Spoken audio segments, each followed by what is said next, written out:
Hello everyone and welcome to Techstrong TV. Today is Monday, August 29th, and I hope y'all are having a great day so far. I'm going to be your host for the day, William Willis, and in today's show we're going to bring you some fantastic interviews with some incredible guests from around the world. So stay tuned. As always, I'll start off with our Techstrong news recap, filling you in on the biggest tech headlines that are making waves. Then, Alan is going to sit down with Nishant Patel, co-founder and CTO at Content Stack. Alan and Nishant are going to talk about how large brands can adapt and empower both technical and non-technical users to create digital transformations. Next, Alan will then talk to Rafael Uman, CEO at Azion, where Rafael will give us more information about Azion's new global marketplace, an extensive catalog of integrated partner solutions for the company's leading-edge platform. We are then airing episode 13 of The Open Mainframe, where hosts Alan Schimmel and John Murtick are joined by three mainframe thought leaders, Jeannie Glass of Virtual Z Computing, Derek Britton of Micro Focus, and Shara Owen Schwartz of Rocket Software, who will share their experience, personal perspectives, and how they are pushing diversity, equity, and inclusion in the workplace. We are then giving you another chance to watch the new first episode of our series, Engineering the Change. This series follows the three winners of the Engineering the Change Scholarship as they tackle a 10-week intensive coding bootcamp and prepare themselves for careers in software engineering. We're then joined by our very own Cody J. Brown, who will hop on to tell us more about some of the upcoming webinars that we have in store for you. Next, we're going to go to KubeCon Cloud Native Con, where Mitch sat down with Victor Gamov, Principal Developer Advocate at Kong, and they talked about Kuma, an open source service mesh that supports every environment, including Kubernetes.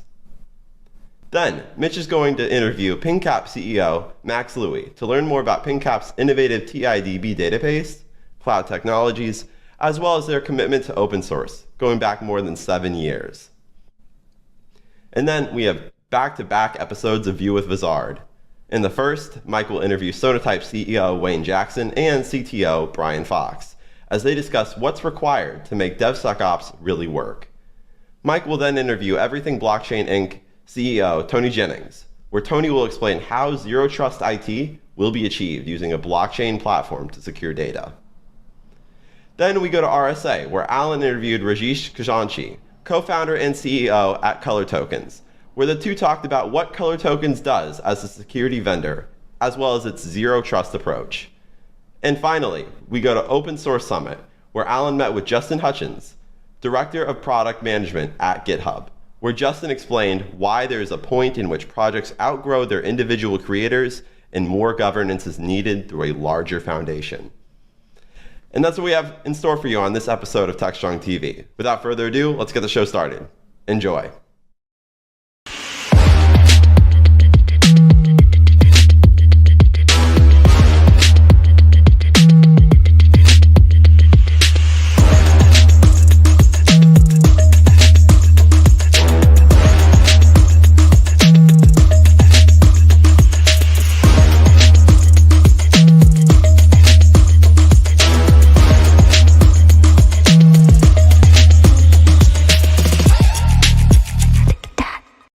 Hi again, everyone. Here are the headlines for August 29th. First up, Moderna is suing Pfizer over its coronavirus vaccine by stating they allegedly infringed on its mRNA technology. In the legal filing, Moderna states that Pfizer copied two of its elements, a chemical modification to the mRNA itself, and a bit of the virus that the vaccines train the body to recognize. Back in 2020, Moderna said it would not enforce its patents during the pandemic to allow for a stronger public health response. But now it wants Pfizer to respect its intellectual property rights. This legal dispute, though, should not affect vaccine availability, as Moderna has stated it is not looking to remove the Pfizer vaccine. It just wants compensation for its continued use of its technology. Next, T-Mobile has announced that it will use SpaceX's Starlink satellites to provide mobile users with network access in parts of the United States. T-Mobile would use these satellites alongside its existing cellular services to provide service where cell service currently does not exist. This feature should now be available to customers in a beta phase by the end of next year. This news comes as telecom companies are in a race to build up their 5G networks as quickly as they can to catch up to T-Mobile, which already has a head start due to its buyout of Sprint recently. In other news, while many companies are struggling due to slowing PC sales, Dell expects it to avoid a slowdown due to its focus on corporate clients. For the past 2 years, PC sales have boomed, but recently they have waned due to inflation. However, there is a growing trend of companies upgrading their equipment for hybrid work, with an estimation of commercial shipments of desktops and workstations to jump upwards to 16% in the third quarter. Companies such as Lenovo and Samsung have warned that chip demand and inflation would reduce revenue, but Dell, with half its revenue coming from enterprise sales, is expected to avoid this slump. Next in the news, an Ohio court ruled that colleges can't tap into a student's webcam to scan the room around during remote exams. The judge found that the room scanning feature of an e-proctoring service is an invasion of privacy. The case involved a student at Cleveland State University who stated that he did not have time to remove his personal documents, including tax forms, from his room prior to starting the exam. According to the judge, the practice of room scanning is in violation of the Fourth Amendment. There's a growing pushback on the e-proctoring with several other lawsuits as well as other campaigns. So it'll be interesting to see how EdTech deals with this issue of trying to balance academic integrity with preserving privacy rights of students. Next, Sony has recently announced it was raising the price of its PlayStation 5 game consoles following the economic pressures. Sony said it would increase the price of disk drive consoles to $550 from its original $500 price in Europe, Japan, and Britain.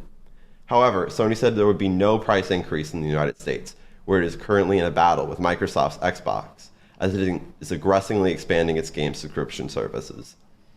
Sony has stated that the global inflation rates, currency trends, and supply chain issues have caused this, which shows that this is just another industry that has been affected by the current state of the economy. On DevOps.com, we have an article looking at how communities are reacting to Apple's new requirement of hybrid work. Apple has recently announced that it will be requiring employees to work in offices 3 days a week. Several members of the community give their personal feelings about this new mandatory hybrid work announcement. To learn more about the community's reactions, go to DevOps.com. On Digital CXO, we have an article looking at how you can make the most of your cloud investment. The pandemic really acted as a driver for digital transformation, with an increase of about 8.8% in cloud infrastructure spending. However, it is important that companies are not overspending on cloud investments. And this article states that 3 main factors to look for are trying to optimize your cloud investments, are tracking your allocation time, developing cost-effective management policies, and ensuring your organization's technological capabilities are set up be able to meet the needs of cloud. Finally, on Container Journal, we have an article looking at how the Technical Oversight Committee for Kubernetes released a combiner update to the cloud-native platform that adds more than 40 enhancements. One of these new enhancements includes a replacement to the current pod security pod module. With this release, there is an emphasis on addressing 2 areas that have tended to lag behind as Kubernetes has been advanced: storage and security. This update hopes to fix some of these issues. To learn more about the new update on Kubernetes, go to Container Journal. And that's today's Techstrong News Recap.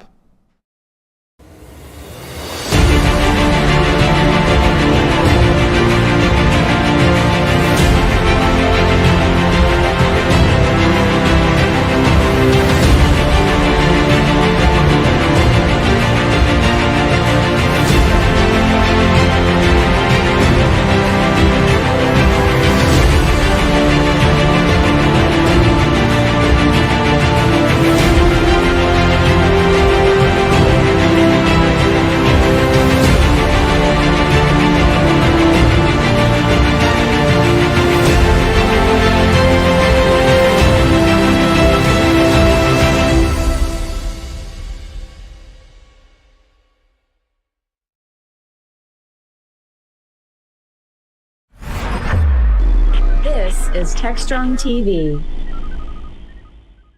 Hey everyone, welcome to another Techstrong TV segment. My guest for this segment is Nishant Patel. Nishant's a pretty well-known person in the CMS world, content management systems, working with things like headless CMS for a decade.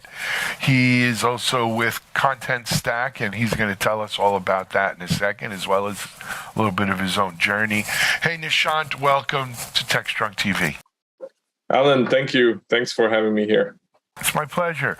So, Nishant, I mentioned it. I referenced a little bit about kind of your background, but why don't I can't tell that story well. Why don't you tell people your story? Yeah, sure. I'm Nishant Patel. I'm the co-founder and CTO at Content Stack, and Content Stack kind of came about 10 years ago. This is just right after the advent of the cloud. I was implementing CMSs, like the old CMSs, and trying to migrate them to the cloud. It was extremely painful from an ops perspective, from sort of the personas, that we were catering to, like the editors and the developers. It was pretty painful for them as well. And so we thought of an idea of just to kind of use the cloud and basically just write something from scratch. We started to build the CMS from scratch, like API first, completely in the cloud, where the developers don't have to worry about all the operational issues. And I think at some point that was coined headless, API first, headless CMS. So we were one of the pioneers in kind of changing this, the whole way of sort of managing content and then delivering content as well, because prior to the mobile world, it was just the web, and all these older CMSs were sort of catering to just the web channel. But with the API first headless CMS, you could kind of deliver that content to not just the web, but like mobile and kiosk and digital signage and whatever channel you want to. That's my background. I've been at it for 10 years. We're one of the pioneers of something called headless CMS, and it's a new way of managing and delivering content for big brands. Absolutely. And just for people who maybe want to go take a quick dive in, is it contentstack.com? Yes, yeah, it's www.contentstack.com. Absolutely. And so Nishant, I've been using CMS systems for for a long time, right? Let's say that. And to me, when I hear the term headless CMS, it was about a CMS system that was designed to manage content that wasn't just like web pages and blogs. Yeah. Right. I think for me personally, when I first started using CMS is when, I've been blogging since like 2004, 2003, something like that. Yeah. And, I've always associated content management systems with my blogs, because with my blog, I had sort of that title page, and then I could put articles. I called them blogs, articles, whatever you want to call them, individual pieces of content, and they would be in chronological order, but they were searchable. You could group them by category. You can manage all the media that went into those articles and stuff like that. But you're right, it had a very web-centric view of the world, right? That people were going to view my content via the web page, whether you were looking at it on a mobile device or a desktop or what have you. You were looking at it, at a URL as a web page. Right. But with the world of headless CMS, we began to realize that, there's a crap load of different kinds of content and, content out there that organizations need to manage, and not just manage where they store them, but manage where they go to, right? Where they're accessible, how they're accessible. And so to me, that's really what headless CMS is. I think. Is that right? Yeah, for sure.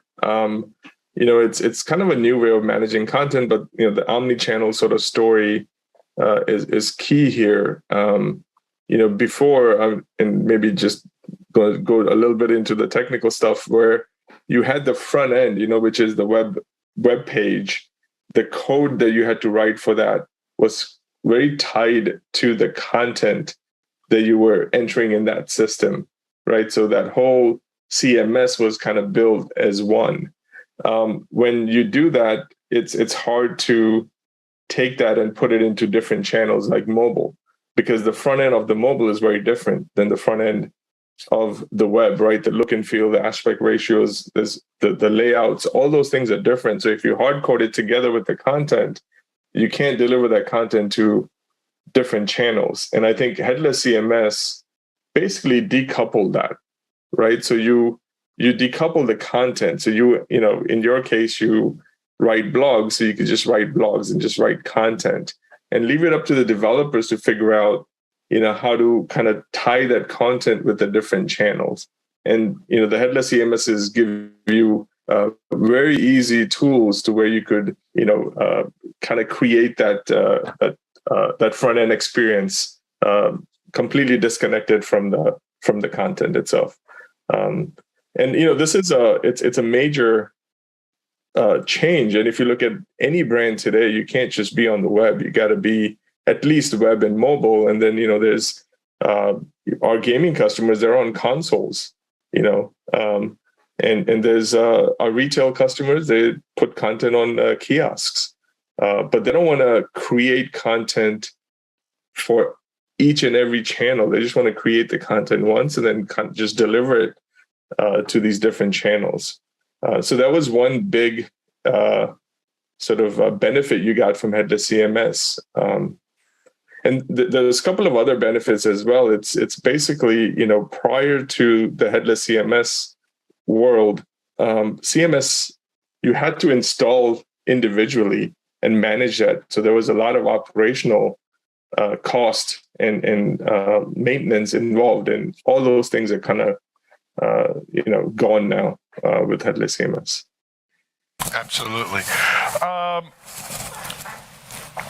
Let's talk, I talked about my experiences, Nishant, but I'm small potatoes.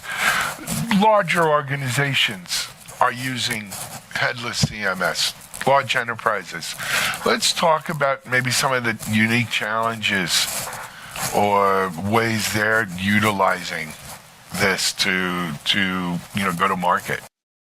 Yeah, so like in your case, you talk about the blog, right? That's one type of content. If you can take an example of, let's say, Riot Games, they have content that they have to constantly deliver to the consoles. So that's one use case, right? They could, they also use it for, let's say, the website.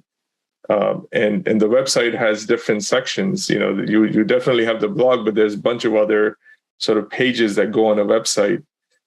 You could have, on the e-commerce site, you could have, product data. So for every product, you want to enrich that product with a bunch of product data so you can deliver that to the web page. So what headless CMS allows you to do is you can model that content, whatever it is, whatever use case you have, you can kind of model that content. And we basically just provide a very simple form for the content editor to fill out in terms of, just take your sort of example again, a blog page, you have a title and a description and maybe a couple of other fields. But if you're sending some content to a gaming console, you might have different fields that you have to fill out. But for the editor experience, it's very simple. It's just a form. And we also provide a bunch of tooling around like content tooling, like spell check and all those sort of stuff that you typically see with like a word editor. We provide that as part of the editor experience. So for editors, it's pretty easy. They're just filling out a bunch of forms. And then for the developers, they take that and basically couple it with that front-end experience and deliver it wherever they want. So the whole tooling chain also becomes very easy. So if a brand comes to content, again, we go across the industries. It's not just one industry. And they,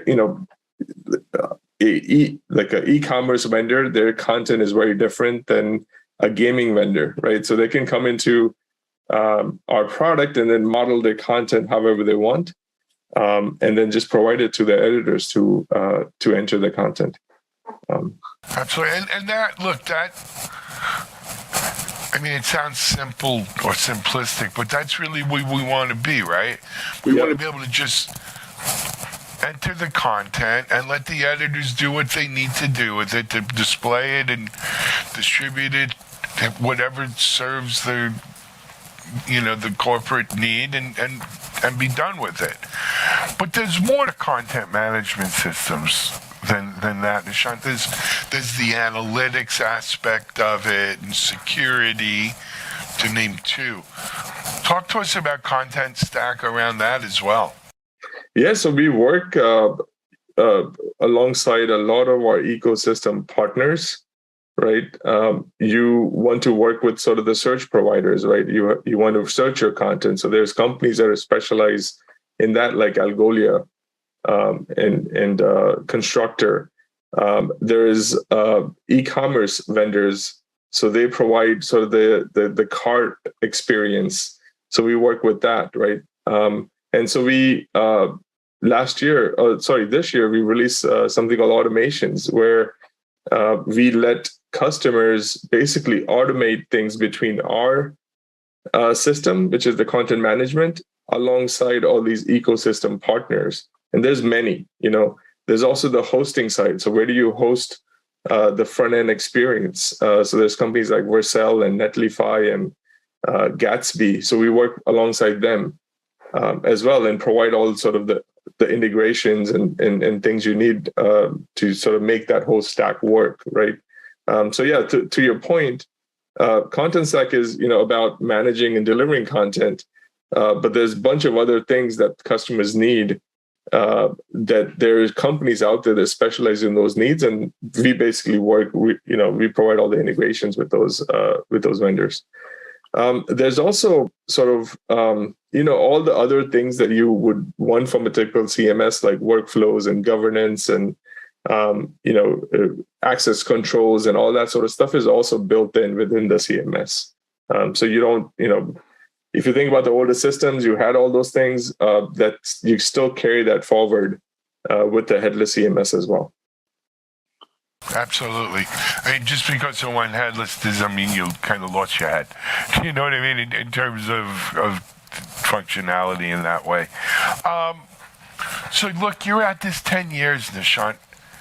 If I ask you to look ahead at the next 10, and 10 may be too far, 5, what else do you see sort of coming down that really could be, if not game changer, but, critically important to users? Yeah, I think there's a lot of things happening on the content space. So if you think about brands today, right, the way they get their message out, it's through content and through different channels. So what we're focused on is how to make that whole thing easy. There's one aspect which is with some of these brands, and during the pandemic it was very clear. Like for example, our gaming customers, the pandemic sort of the March 12th or whenever it's kind of started, in 2 weeks, people are sitting at home playing games. So all of a sudden their content requests kind of just shot up, right? In the older days, the customer would have had to have the whole team kind of sit there and figure that out in literally like a day or two, right? In this world, like the headless CMS world, content stack kind of took care of it, and it just auto scaled to that, right?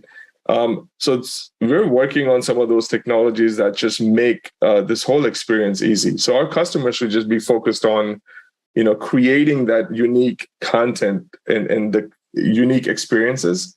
And we just want to provide the tooling that not just like helps them sort of enter the content into our system, but also helps with delivering the content as well as scaling. So none of that stuff has to be sort of our customer's problem. It's just, content stack just kind of figuring that out. And for the next 5 years, I just see this space just continue to sort of grow, because content is basically how we as humans consume experiences. And we talk about the metaverse, and in some ways, in a very simplistic way, you can just think about it as a different way of consuming content. So we're looking at ways of how can we provide the tooling for our customers to provide those experiences in a new thing like metaverse as well. You know what? We say it here all the time around here. It's all about the content. Yeah. Hey, Nishant, we're about out of time, but for people now, they've heard about it. They may want to look more into content stack. It's www.contentstack.com, right? Yep. www.contentstack.com. Thank you. Hey, good luck with Content Stack. Keep us posted. Come back and give us an update. Thanks, Alan. Appreciate it. Thanks for having me on here. My pleasure. Nishant Patel, Content Stack here on Techstrong TV. We're going to take a break. We'll be right back with our next guest.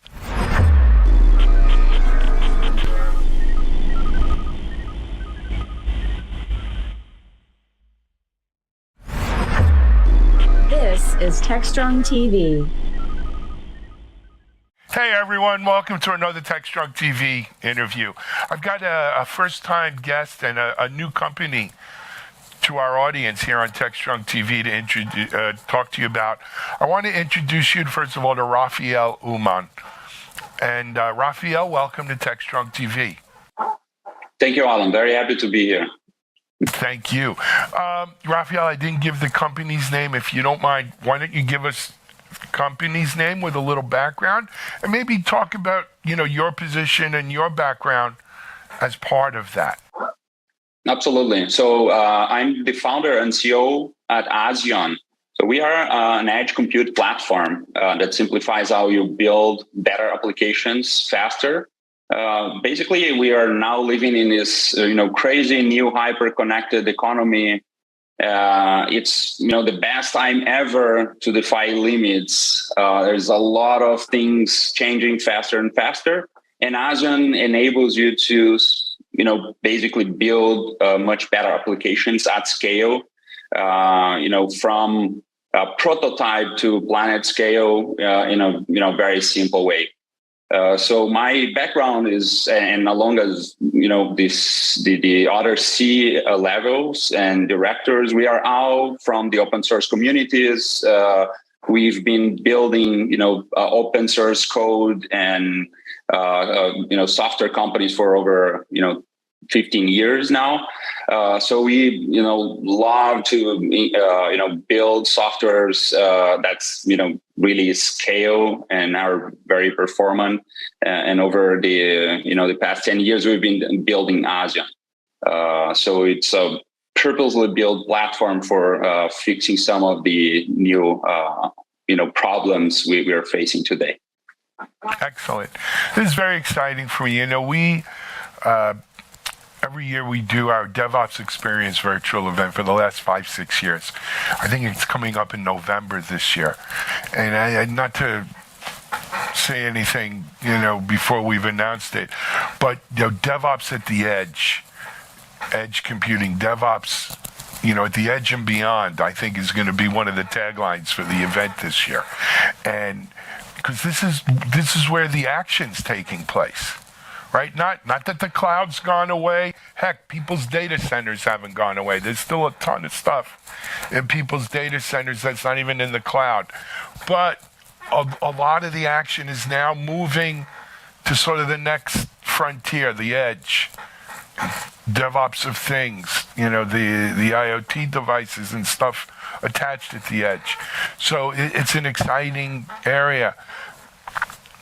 Rafael, I'd like to understand what makes what you guys do sort of an edge platform or an edge tool versus anywhere else.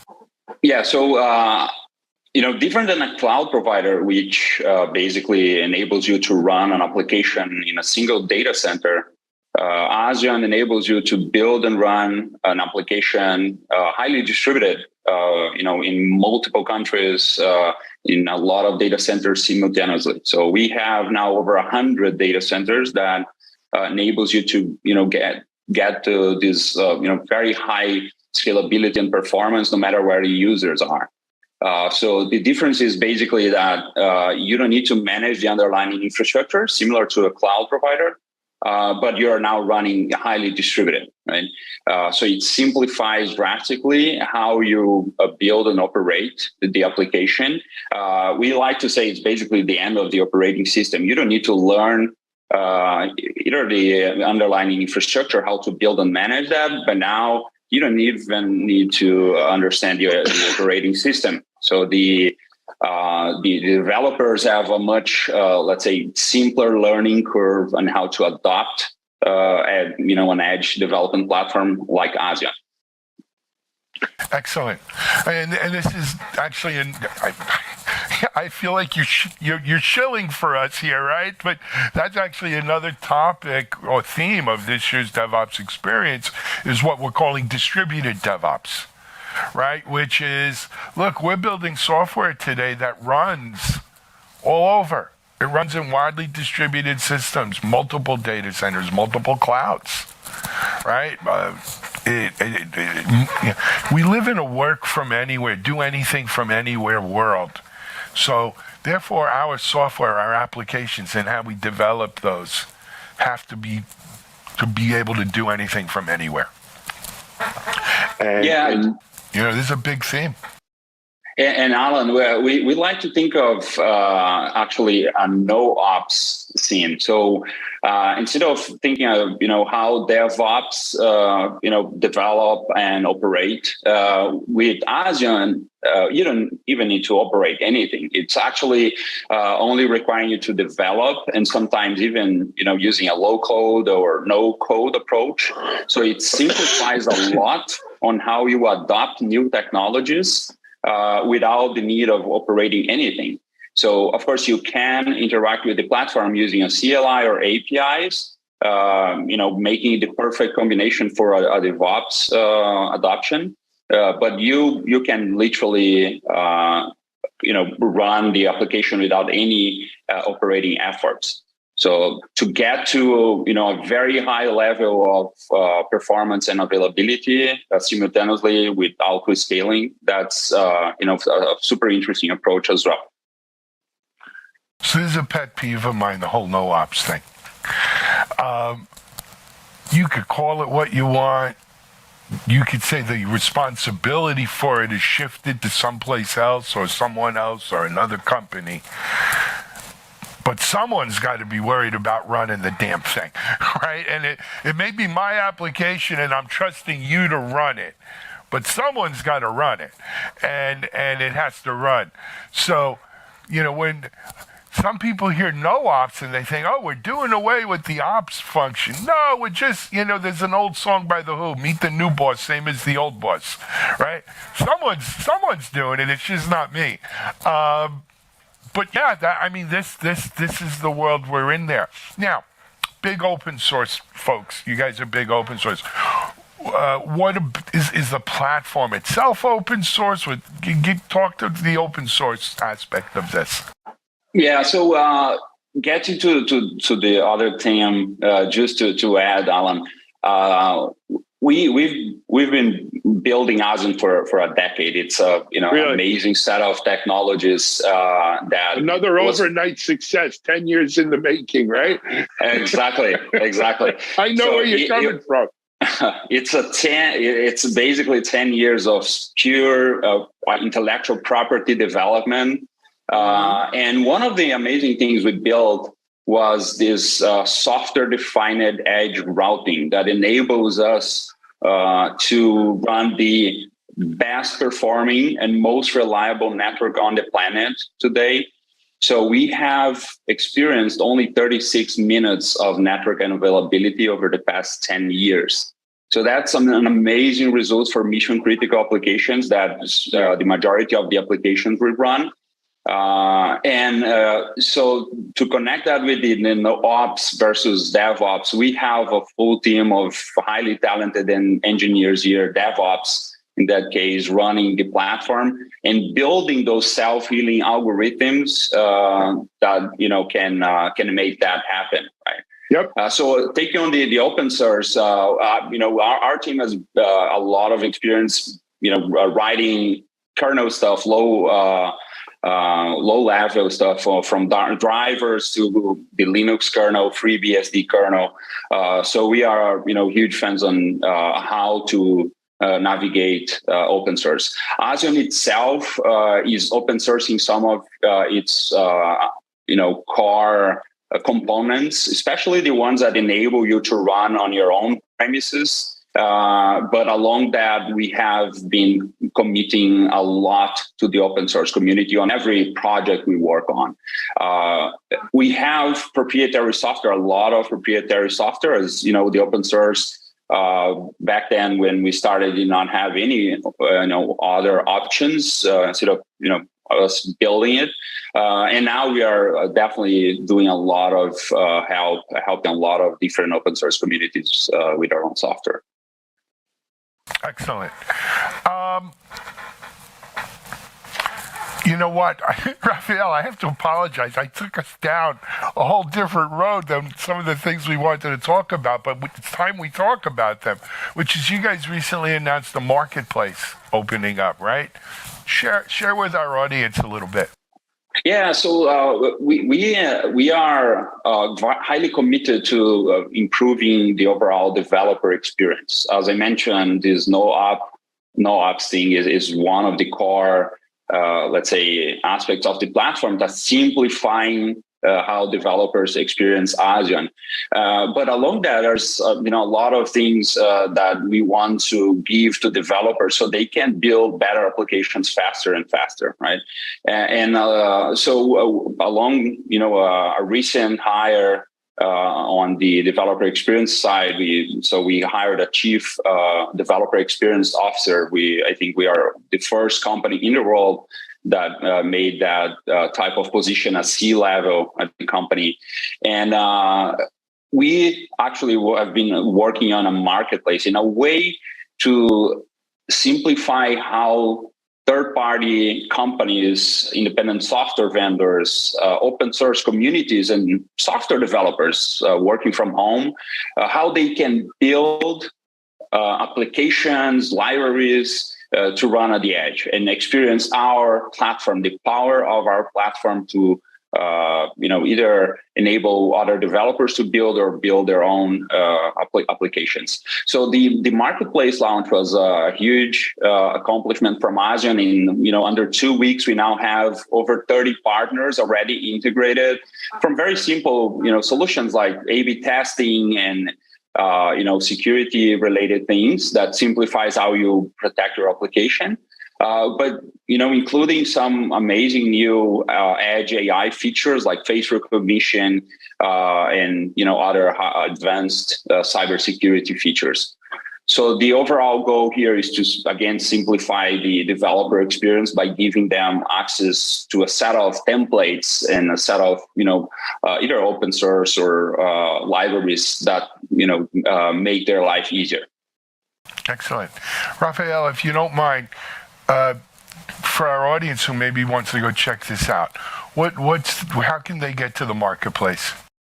Yeah, so you can basically go online to our website, www.asion.com, sign up for free. So we'll give you $300 in credit for you to use for over a year. And right there, you'll see the marketplace. You can look, available solutions. You can bring your own solution. If you're a partner, we'll be here to support you and, so you can bring your solution to the edge as well. If you don't mind, spell Asion for us. It's AZION.com. .com. Just want to make sure people get that. It is great. I mean, it is. Look, I'll invite you to. I'm on air here. I'm going to invite you. There's a call for speakers going up for this DevOps Experience event, and it's to the edge and beyond, right? And it's kind of right up the alley of what you're doing here with distributed and everything else. So, we think this is a very, very hot area, especially as we move forward now, starting to look already into 2023, right? And what does that mean? So, happy to have people go check that out. Raphael, you mentioned $300 in credits. Is the business model for Azion similar to a cloud where you're paying by CPU or storage or bandwidth or? How is Exactly. it measured? Yeah, the pricing model, it was built for helping companies scale from, the prototype to planet scale. So you start paying nothing until you get to, a specific amount of GUs that, makes you pay. So you're going to pay only for what you use. And of course, over time, if you use more, you pay less. So basically a similar model to cloud providers. We give you 100% of the features available right there when you sign up. So no hidden features, you get access to 100% of it. All the features you have, all the largest enterprises we have as customers have access, you have access as well. So you can build more advanced things out of the box. Excellent. Next question for you was, I was listening to you and there was a follow-up I definitely wanted to have with this. And in my mind, of course, went blank right now. Partners. Let's say because there are plenty of people who watch this who work for software vendors, tools. If they want to maybe get their products on the marketplace, how do they do that? Yeah, we have on our website, you'll find a link to our marketplace. So just check that out, reach out to us. We have partners like Redware, very large global enterprises building their solutions on top of our Edge platform, along, smaller companies building specific features that they can either sell or give for free. So check the website, reach out to us. We'll be very happy to integrate. Our goal now is to add thousands and thousands of applications to the marketplace over the next few years. Got it. Excellent. Hey, Raphael, I hope you enjoyed your first appearance here on Techstrong TV and that we can count on you coming back and keeping us up to date here.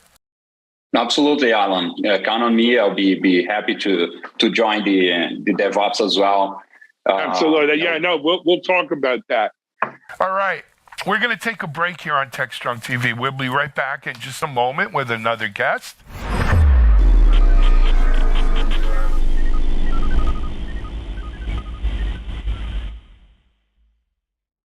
ContainerJournal.com is the leading online destination for centralized computing-related content. ContainerJournal.com covers all aspects of software containers, from container management, data management for containers, container security, networking for containers, to the entire container ecosystem, Kubernetes, microservices, serverless, and more. ContainerJournal.com has the largest selection of container-related news, featuring breaking news, blog posts, podcasts, and more. Visit www.containerjournal.com to learn more.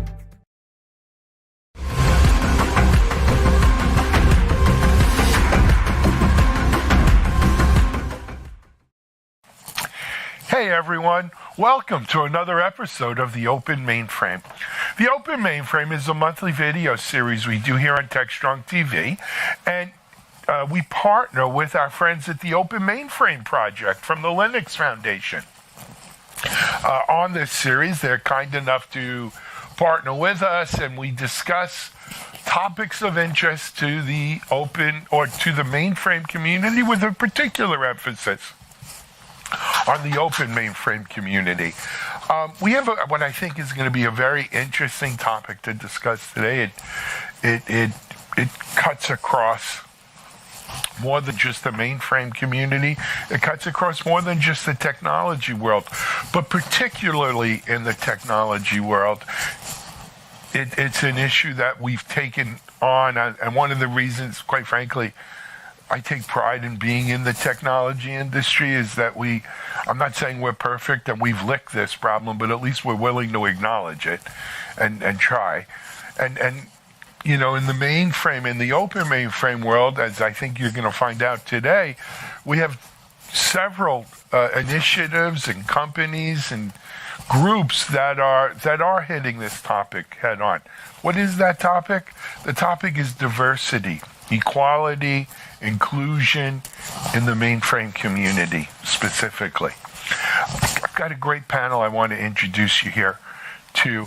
I'm going to ask them each to kind of introduce themselves, if you don't mind.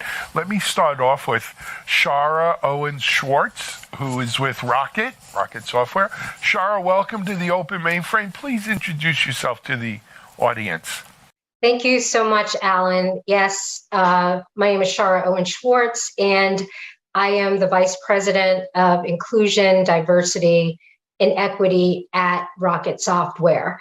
And really, a part of my strategy, or really the foundation of my strategy at Rocket, is really rooted in equity, creating access to opportunities for everyone, which then opens up an environment for inclusion. It opens up an environment where diverse talents and ways of thinking are attracted to our organization, and where people can find belonging.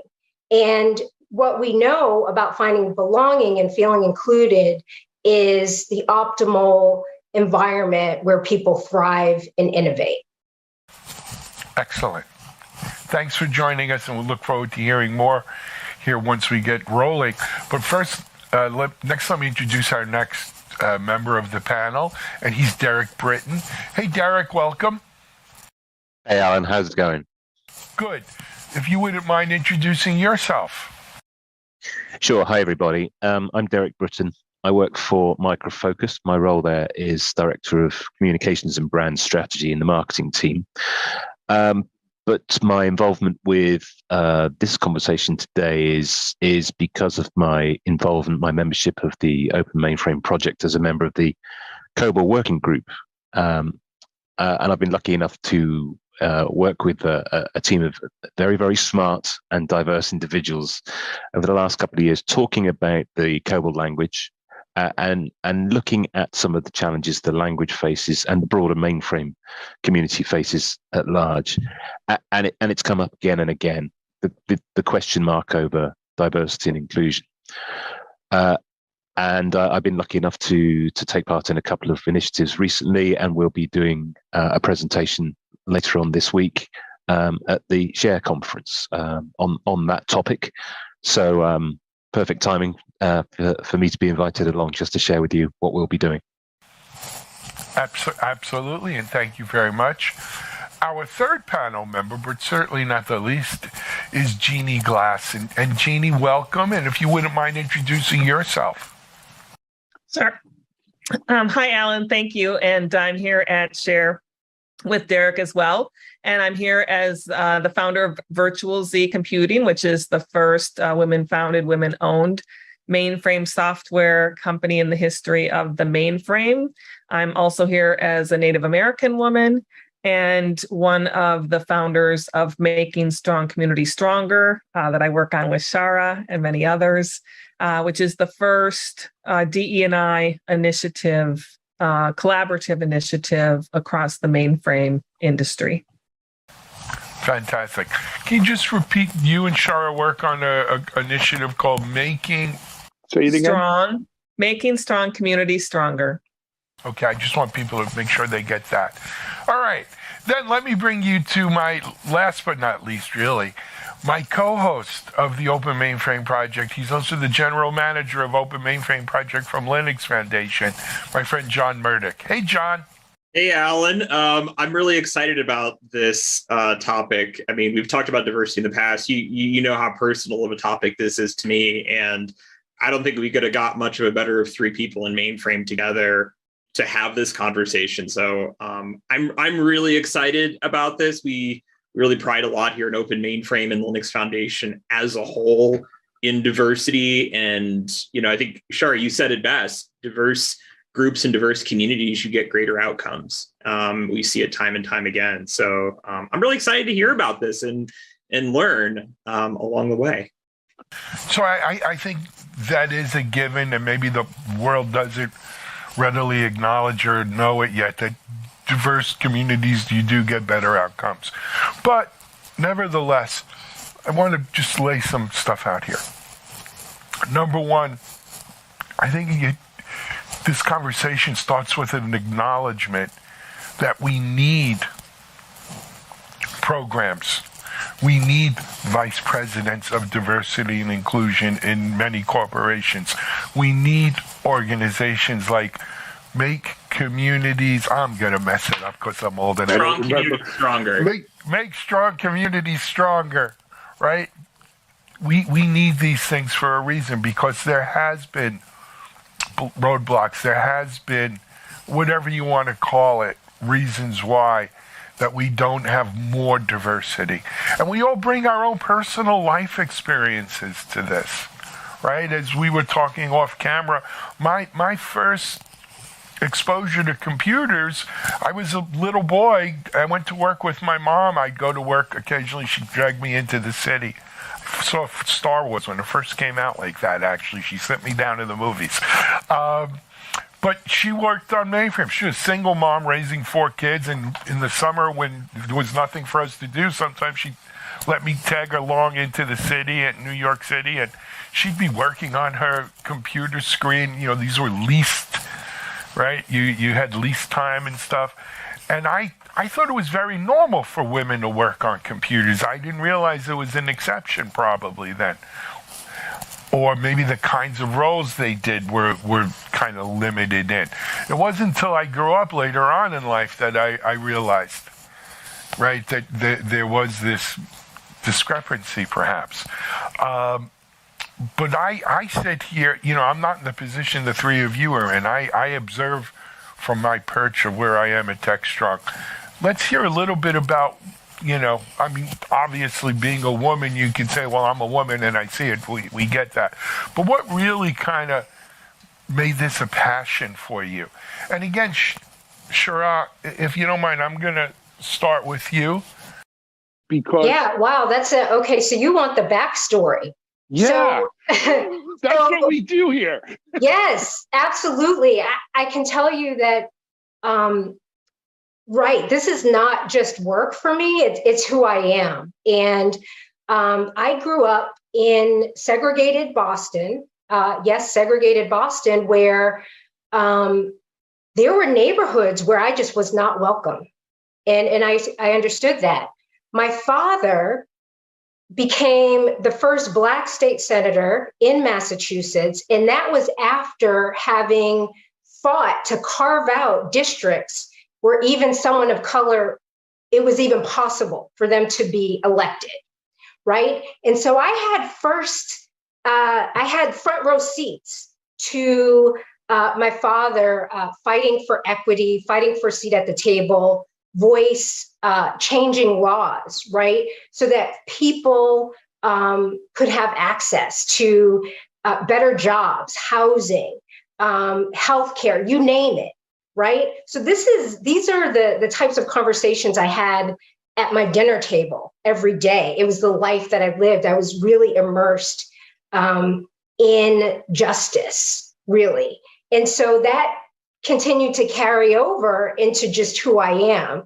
And along my career, whether or not this was my exact focus in my career, I always carved out, regardless of the organization I was with, some kind of initiative where we focused on diversity, equity, inclusion, because I understood it from a systemic level, how systems, how organizations were created, and most times not with women in mind, not with people of color in mind, not with people with disabilities in mind, not with people from the LGBTQ plus communities in mind.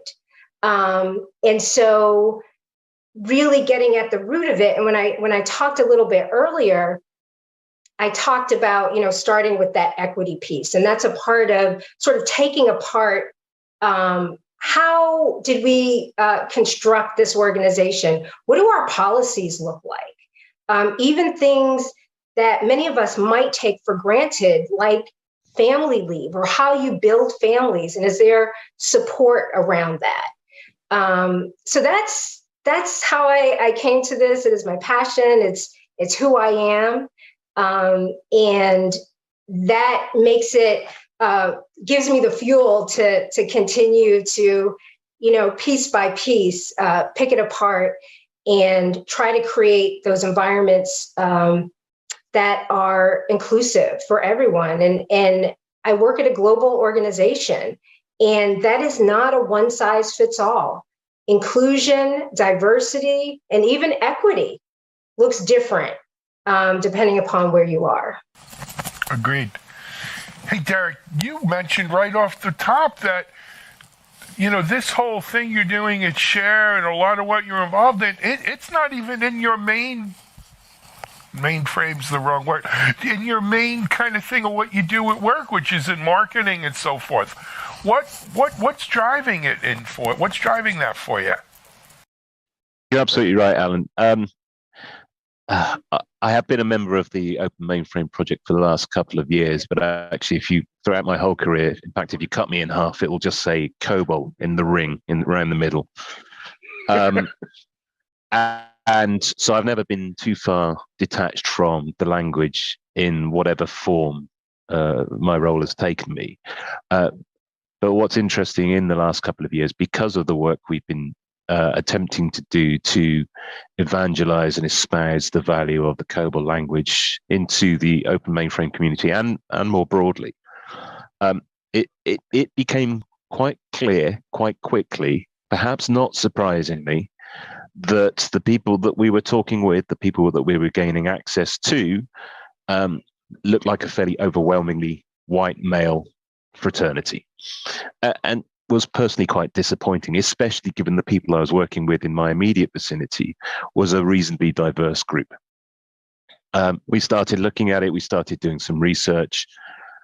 Now, bearing in mind, back in the day, COBOL, the language, was invented by ladies. Jean Sammet, Grace Hopper, and a few others, came together. The first technicians, before IT was even called IT, the first technicians, the first computer programmers was a generation of women.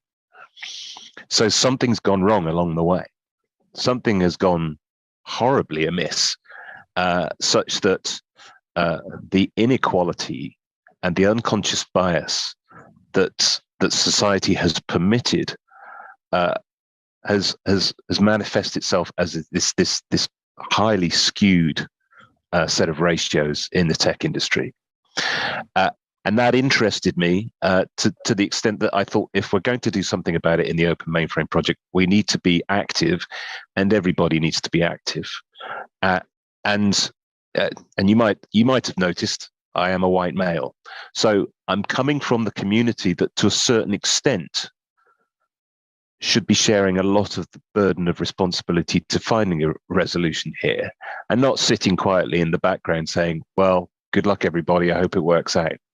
And so I wanted to take a more active role. And I'm working with some very, very passionate people around me who have encouraged me and coached me along the way, actually. And I found out some incredible truths along the way about the diversity and inclusion challenge. And so, I just wanted to be part of the team that was able to tell the story. I love it. Jeannie looks like she might have had some network problems. She'll be jumping back in. But until she does, I want to expand a little bit on that. Derek, I have a friend of mine, Olivia Rose. She's a CISO, because I come from the security side of things. And we have a very similar, look, this is not a mainframe issue, right? This is an issue we see throughout IT. We see throughout society. I come from segregated New York, Shara. I don't know how old. I'm probably older than you, because you look a lot younger than me. But we had this problem in New York. I lived that problem in New York, right? And off camera, we can talk about it. But anyway, what Olivia wrote in LinkedIn today, I thought really it struck home with me, which is not all white males are to blame here, or all white males are bad. Because I think part of what we got to watch out for is that whole patriarchy thing, and it's evil and it's rotten to the core and it needs to be overturned. Yes, but that doesn't mean we take all white males' heads off either, right? There are plenty of men like you, Derek, who are committed to helping make this situation better, who are committed to diversity and equality. There are plenty of organizations that have a lot of white men in them who go for that. I'm not saying that everyone's perfect. I'm not, there's certainly a lot of work that needs to get done. But you got to pick your friends where you can, and you don't throw out all those good apples with the bad apples. If I may, Alan, I think Sure. that exactly where we were focusing on, how systemic is this an issue? And culturally, what's the attitude across these groups? Because I think, as we were talking about off camera, this, if you're going to cause significant change, whatever it may be, you need everybody on side. You're going to need the whole village to rally around it. And so we have to test the attitude and the appetite of everyone in the village. I read an absolutely absorbing article in Forbes.com. It's all about white men. Do they feel left out of diversity and inclusion programs, and why we should care? It's worth a read. The study talked about something like 42% of all surveyed white males in that report regard diversity as extremely important. So a very high quotient of those responding adamantly in support of, doing something about the challenge. But within the same sample, 70%, said they felt left out of DEI initiatives. And I'm going to quote the article here. I've just got it written down in front of me. The reason they gave was they feel like they are being, and I quote, blamed for the current state of affairs, or they are being shamed for having the privileges they have, which is an unsettling statistic, and tells us that there's a way to go in terms of, I think, engaging in the right way and finding ways for the whole community to work together. Now, the article didn't go on to explain or indeed assess whether or not that was a fair statement or not. The 70% is there for all to see, but that gap needs to be bridged. And so pulling these sessions together as we're doing this week at Share, and we'll talk about this to, well, frankly, anyone will listen because I think it's that important. We want to look at diversity from the perspective of the white male to get more white males inside the tent to engage in the right way with these programs, which are already up and running and already very successful, but to give it the volume and support that I think surely it's going to need to be truly successful. Absolutely. Derek, if you don't mind, while we've got her, I've got to go to her. Jeannie, I'm sorry we didn't get a chance for you to talk about your passion and your story. So let's hear it. Yeah, first I'll build a little bit on what Derek just said. I will say, as I mentioned earlier, being a founder of a female IT company is very unusual in and of itself, unfortunately. But I will tell you, I have had more support, encouragement, received more emails by far from men over women thanking me and saying that they have 3 daughters and they appreciate what I'm doing, keep going.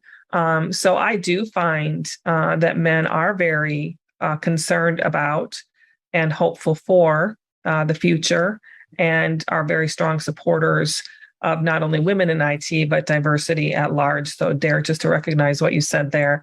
My story, as I said, I'm of Native American heritage. I've only worked in the area of IT in my career. I graduated from college in 1986. So I've been doing this for a long time. And throughout my career, particularly as I moved up into senior and executive level positions in large corporations in this industry, I was always the only female executive in the room. There could be 20 VPs, SVPs getting together, and 19 would be white men and then me. So this has just been my life and an area that I'm also concerned about, not only for myself as really an aging worker at this point. I'm practically a minority or a protected citizen just in age alone, but for those behind me. And that's really a big part of what motivates me is my young nieces and my nephews and those coming up next, and trying to pave a path for them. And I will tell you that at Virtual Z, our first product is named Lozen. Lozen was a female Apache warrior. She was known for her bravery in battle and her fearlessness. And there was a lot of concern in my immediate family about having the first product at my company named after Native American, but our CTO, Vince Ray, is of Native American heritage as well. And one of my family members works for the Department of Indian Affairs. And I will tell you, I was concerned as well. And I consulted with him on using a Native American warrior as the product name. And he really helped provide some guidance, and I think helped us have the courage to move forward in the way that we have. So I think I just come at this from a lot of different angles in my life. And being a woman in IT and a bit of a unicorn in that way. And then as a female founder as well in the area of IT. So I got an interesting question for this group here. And I think the one thing you all talked really, really well. Yes, Alan, check your watch on that one. It was the over and under on when you were going to jump in. I won. Go ahead. Go ahead. So, you all talk to your personal stories, which are extremely touching. I mean, and they resonate so much. I've talked with others that were in the space, and it resonates so much. But at the same time, it often, when you're kind of a little bit on this end of it, people kind of tend to look at it and say, "Oh, geez, it was easy the whole time." Like, you were this person in this space, and it all just came together, and but it's not easy. Like, there's battle wounds, there's struggles, there's losing battles, there are things like that. Help us kind of understand, like, what are sort of things like you've really seen as you've been through this journey of driving diversity and inclusion and equality within the groups that you've been, where you've kind of just like hit these areas, like, I'm just going to hit my head against a wall, I can't get anywhere farther. Like, am I doing the right thing? And how have you got through that? And whoever wants to start on this question, go for it. So I'd like to jump in and link your question kind of to what Derek was talking about earlier. White men feeling as if they're left out of the conversation, left out of the initiatives. And Alan, you pointed out, not all white men are bad. And I think that really this work has sort of been skewed in that way. I think from the men that I talk to, and I talk to a whole lot of white men, there is a sense of fear, as if they are sort of the target of diversity, equity, inclusion. And, my conversation goes like this: absolutely not. And yes, we need your help. It should not be on those who are being marginalized or even oppressed by systems. It shouldn't be solely their work to undo. And so it's that the white male, right, in the United States and many parts of the world absolutely sit in privilege and have no frame of reference for those who've been historically excluded. So we need your help Let's be partners. Let's be co-conspirators, right? Go beyond being an ally where you're just kind of hanging out and saying, okay, give you some encouragement and support. No, let's be in this work together, identify the issues, and let's change them. Because I could be in a room with a white man. I could say the same thing as he, and he says, repeats it, and all of a sudden people listen. And it's just simply because that privilege that he brings to the room. And you don't even realize it. Yeah. Well, that's the part. You don't realize it because you haven't. Shoes. Right. I agree. But look, not to get all political on you, but a lot of what you're talking about is driving the whole problems we have in this country around political divisions. That at the end of the day, there's a big thing about white men feeling threatened somehow by this kinds of stuff. That we're going to have more women in charge. That we're going to have more people of color in charge. That we're going to be a more diverse society. And it scares the bejesus out of. I don't want to curse online. It scares the heck out of them, right? And so we're going to leave politics out of it, but this is an issue, right? Certainly it's an issue. And quite frankly, even if white men aren't a majority, they're a sizable enough minority where you need some cooperation and inclusion and buy-in, and they got to be part of this if it's going to succeed, right? You can't be a rebel warrior all by yourself and take this on. You got to build coalitions here, and I think that's an important piece of it, right? Is building a coalition of the willing, a coalition of the people who say, I may not understand it, but I know it's there. I don't live it, but I know it's there, and I'm willing to do something about it. Derek, that sounds kind of where you are with it. It is, Alan. And if I may, the point about the report was it was a worryingly high number of how many people feel left out. So the question really, the question that everyone should be posing to themselves is, what are we going to do about that? What's the hack? I don't want to give too much away of what I'm going to present this week, but what's the hack for the average white male to go, oh, well, I get it. I can get involved with that. I can buy into that. And it's not particularly complex. It does fundamentally boil down to accepting that an existing belief system, most people's way of looking at the world might need a reset.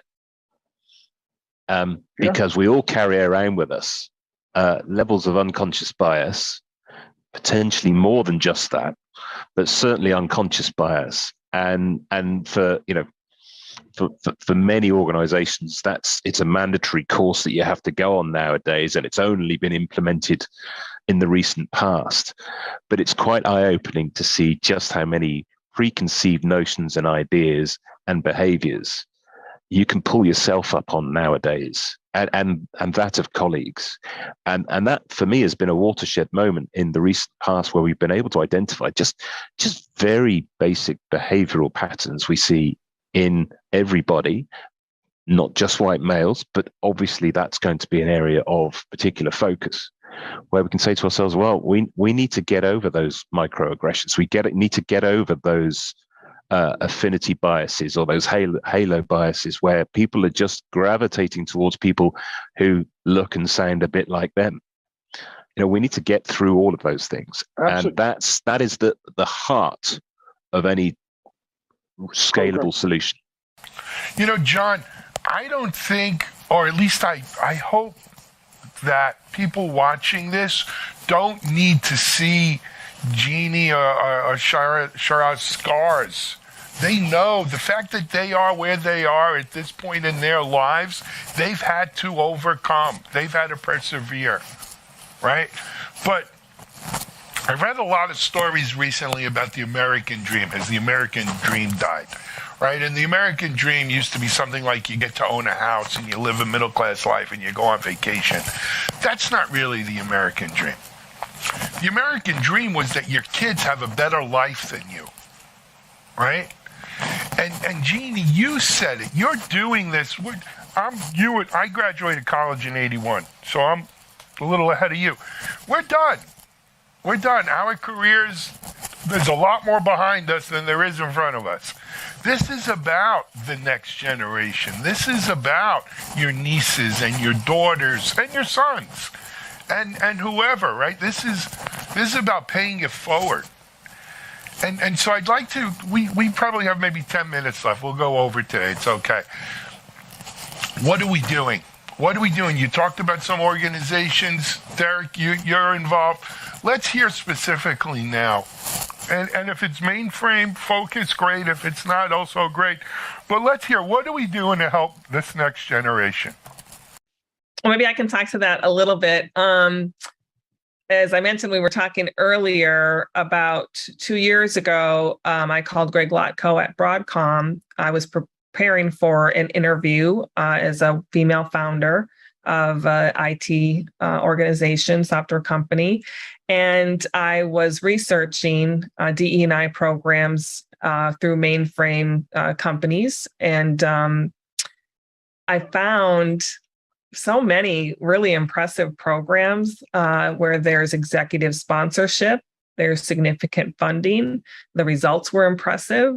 But during my research, I realized it was too hard for me to find out about these programs.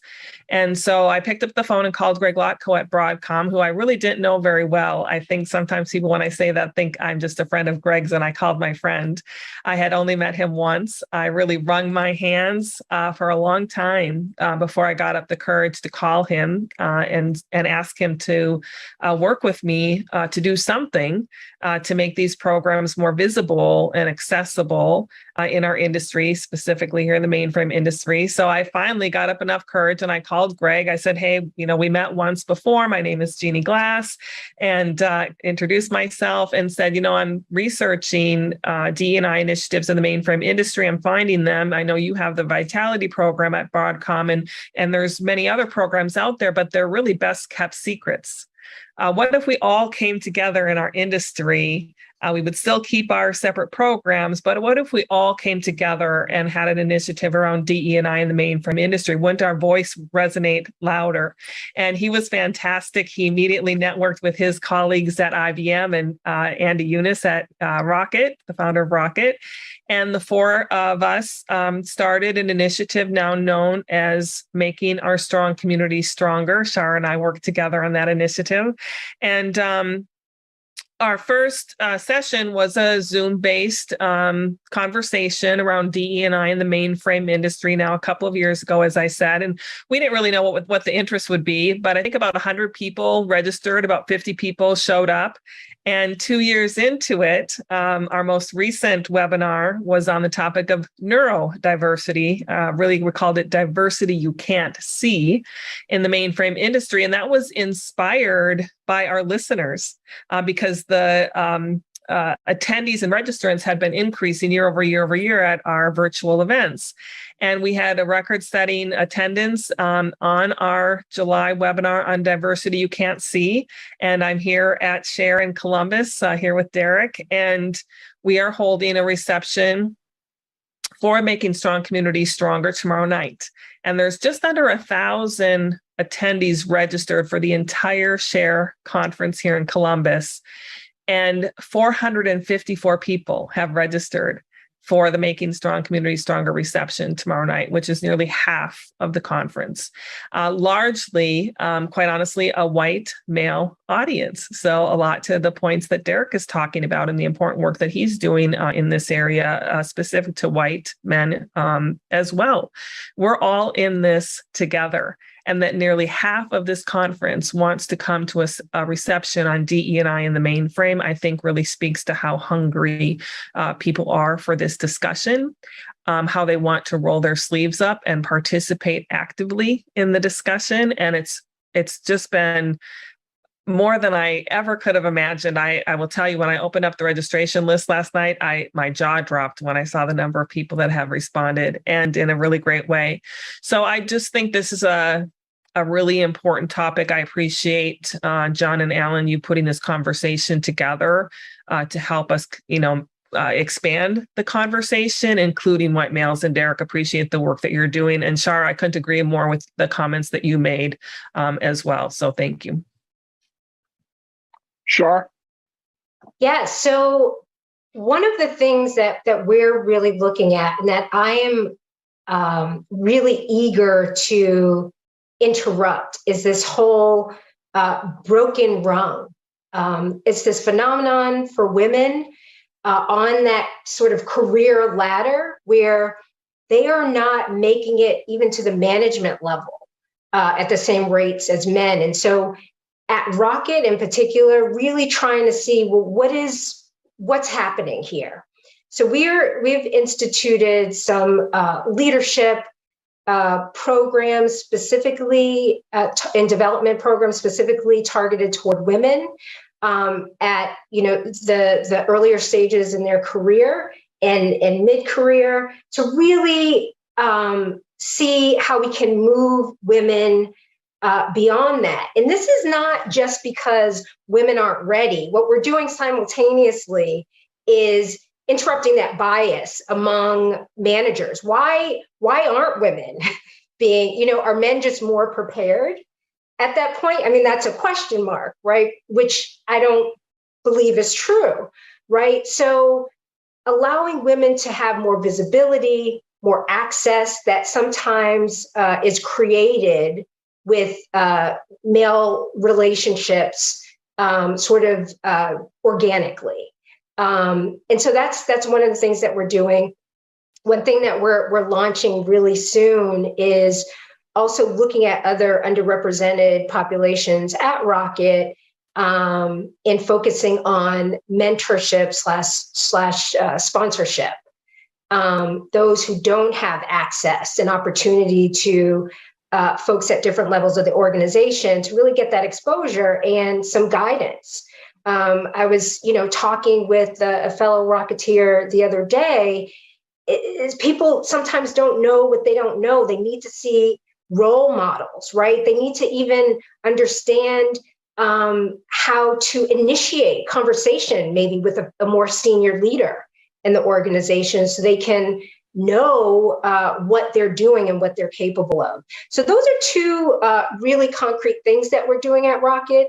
And also in that hiring process, to interrupt the bias there and to show, recruiters and hiring managers, if we are really looking to have a more diverse workforce, what does that mean when you're interviewing? Even what does your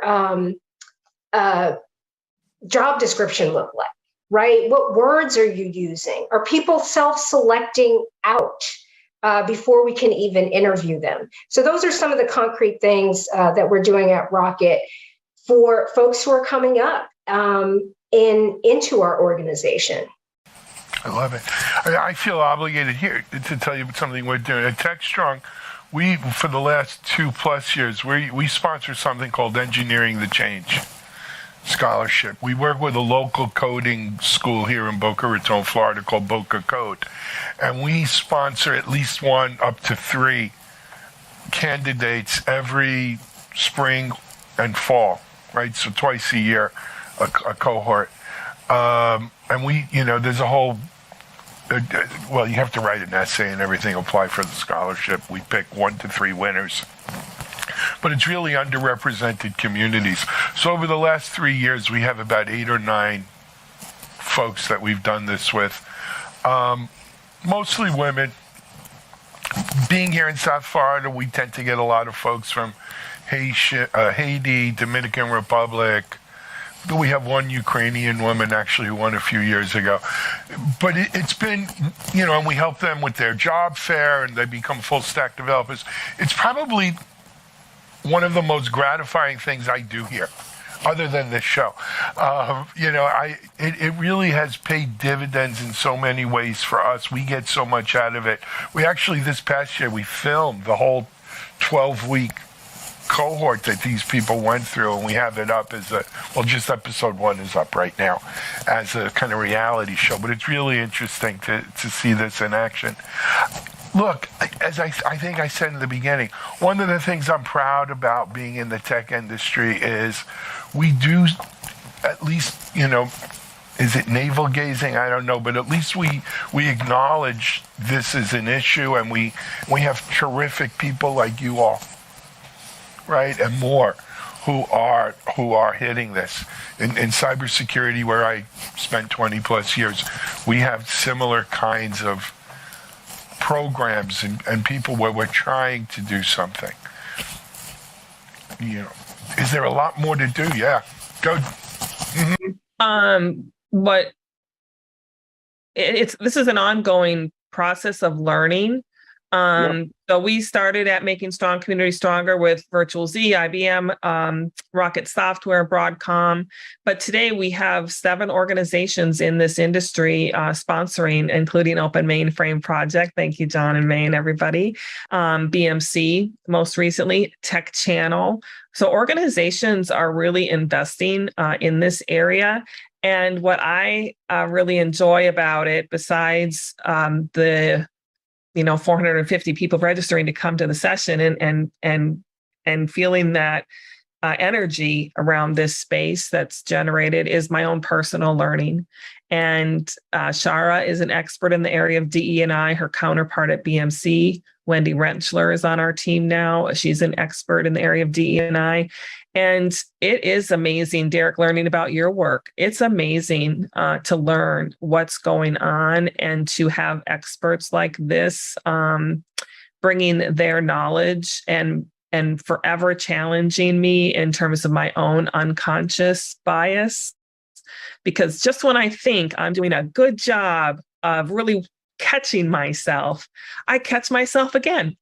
And it's just an ongoing, I just don't know that we ever really, it doesn't feel like there's an end game. It feels like it's just an evolution, and we need to just keep this conversation going. Absolutely. Guys, unfortunately, I need to end this particular conversation now because we're over time. But, one of the best open mainframe discussions we've had here on our series. I'd love maybe we could run it back again in a couple months. May and Jody, our producers, if you can make it happen. John, I was only giving you a hard time. I need you to participate in here. Otherwise, you're just an empty video screen on the Hollywood Squares board here, right? Sure. We need you. But Shara, Jeannie, Derek, thank you so much for really opening up a little bit in front of our audience here today, right? And giving them a little bit of your own stories and a little bit of bringing a little passion to this important issue. We're going to take a break. Thank you, all 3 of you. We're going to be back next month with another great topic for Open Mainframe. But until then, this is Alan Schemmel for the Open Mainframe Project from Linux Foundation, Techstrong Group. We'll speak to you soon.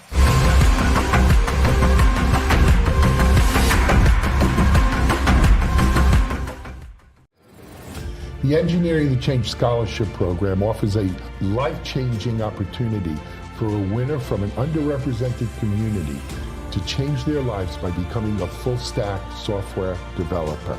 The background that you might see that it's a weakness, it's a strength in this field because everyone is constantly looking for people that are going to bring new ideas.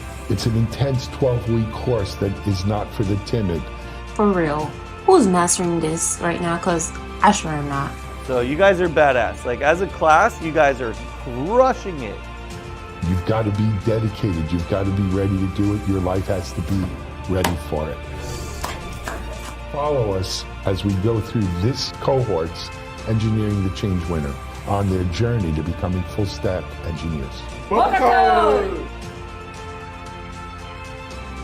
Say with great power comes great responsibility.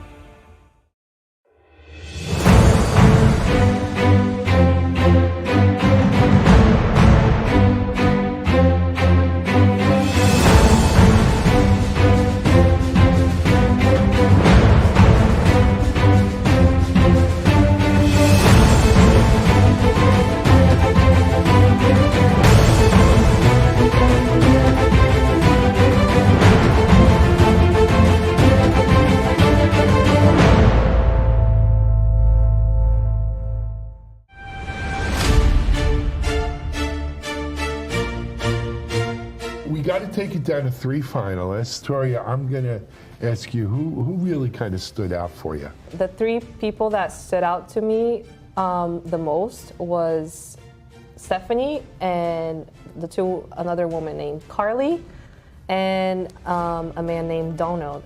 Mitchell, what do you think? Yeah, I think I agree. Actually, I think those are 3 great candidates, and I mean, you know very well, right, what it takes to go through this process. Look, I still love good written and oral skills. I like people who can speak well. I like people who really can write well. All right. And I'm going to tell you something. To your point about Stephanie, is it Stephanie Sanchez? Yeah, Stephanie Sanchez. Her essay was one of the best essays I've ever read in the 3 or 4 times we've done this. Yeah. Okay. And bring her into the golden buzzer. So, she's in. The 2 other people you mentioned, to me, Carly epitomizes why we do this. Yeah. She said something like, her brothers could do it, why couldn't she? Mm-hmm. Right? Wasn't that in the essay? Yeah. That's something that stuck with me, especially as a woman. Yeah. Because I think that for her, she was like, if they can do it and there's not enough women in tech, like she was like, I can do it too. And I love that. I say send Carly to Hollywood. Golden buzzer? Yeah. Donald Bazell, really nice guy. What I liked about his essay is his genuineness. Is that a word? Yeah, being genuine. He's genuine. Yeah. Right? You got it from him. My only caveat on this is he really doesn't have any tech experience. Yeah. So if it's your vote and Mitchell, you don't object, I say let's give Donald the last ticket to Hollywood. And those are our 3 finalists for Engineering the Change. Let's bring them in for interviews and pick our winner. Okay. Sounds fun. Sounds All good. right. We'll see you on the next show.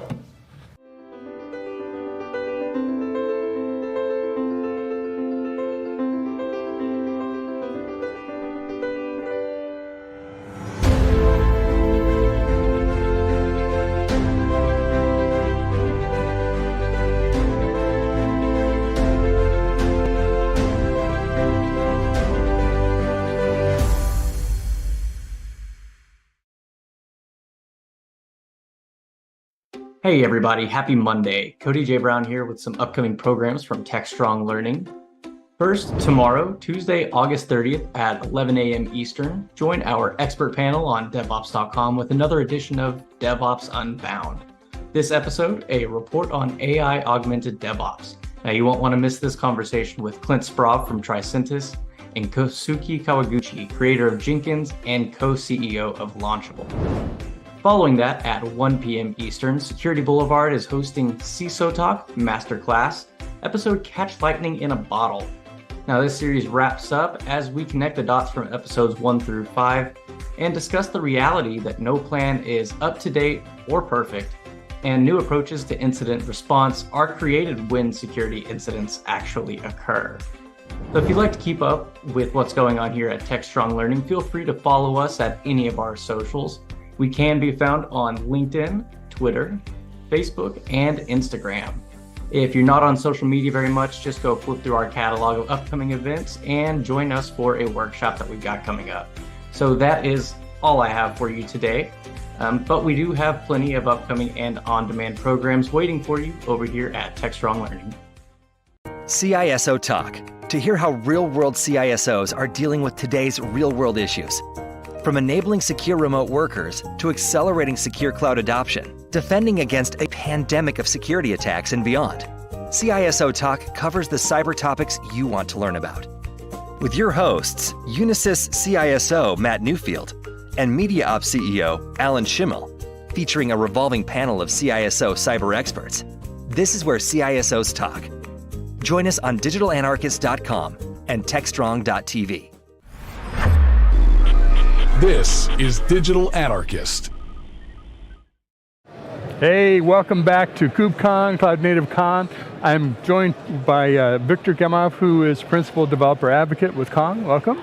Long-time listeners, first-time caller. It's great to be on the show. Hey, we're glad to have you on. You made it through the screening. Yes, that was great. It's great to be here. Just to be here with the real people, not Zoom calls or whatnot. So that's not like a screen. We're looking at it. Yeah, and exactly. It's a little familiar and foreign at the same time. Yeah, right? It feels a little bit weird. We kind of we used to do this, but after that we stopped, and then should we get back to this? Well, yeah. Yesterday I was walking through, and it's like, backpacks, t-shirts, developers. This is my people. I love this. We're getting back. We're back. Yes. It's great to be back. Well, introduce yourself. Tell us a little bit about Kong too. Yes, I work as a principal developer advocate at Kong. At Kong, we're cloud API connectivity platform.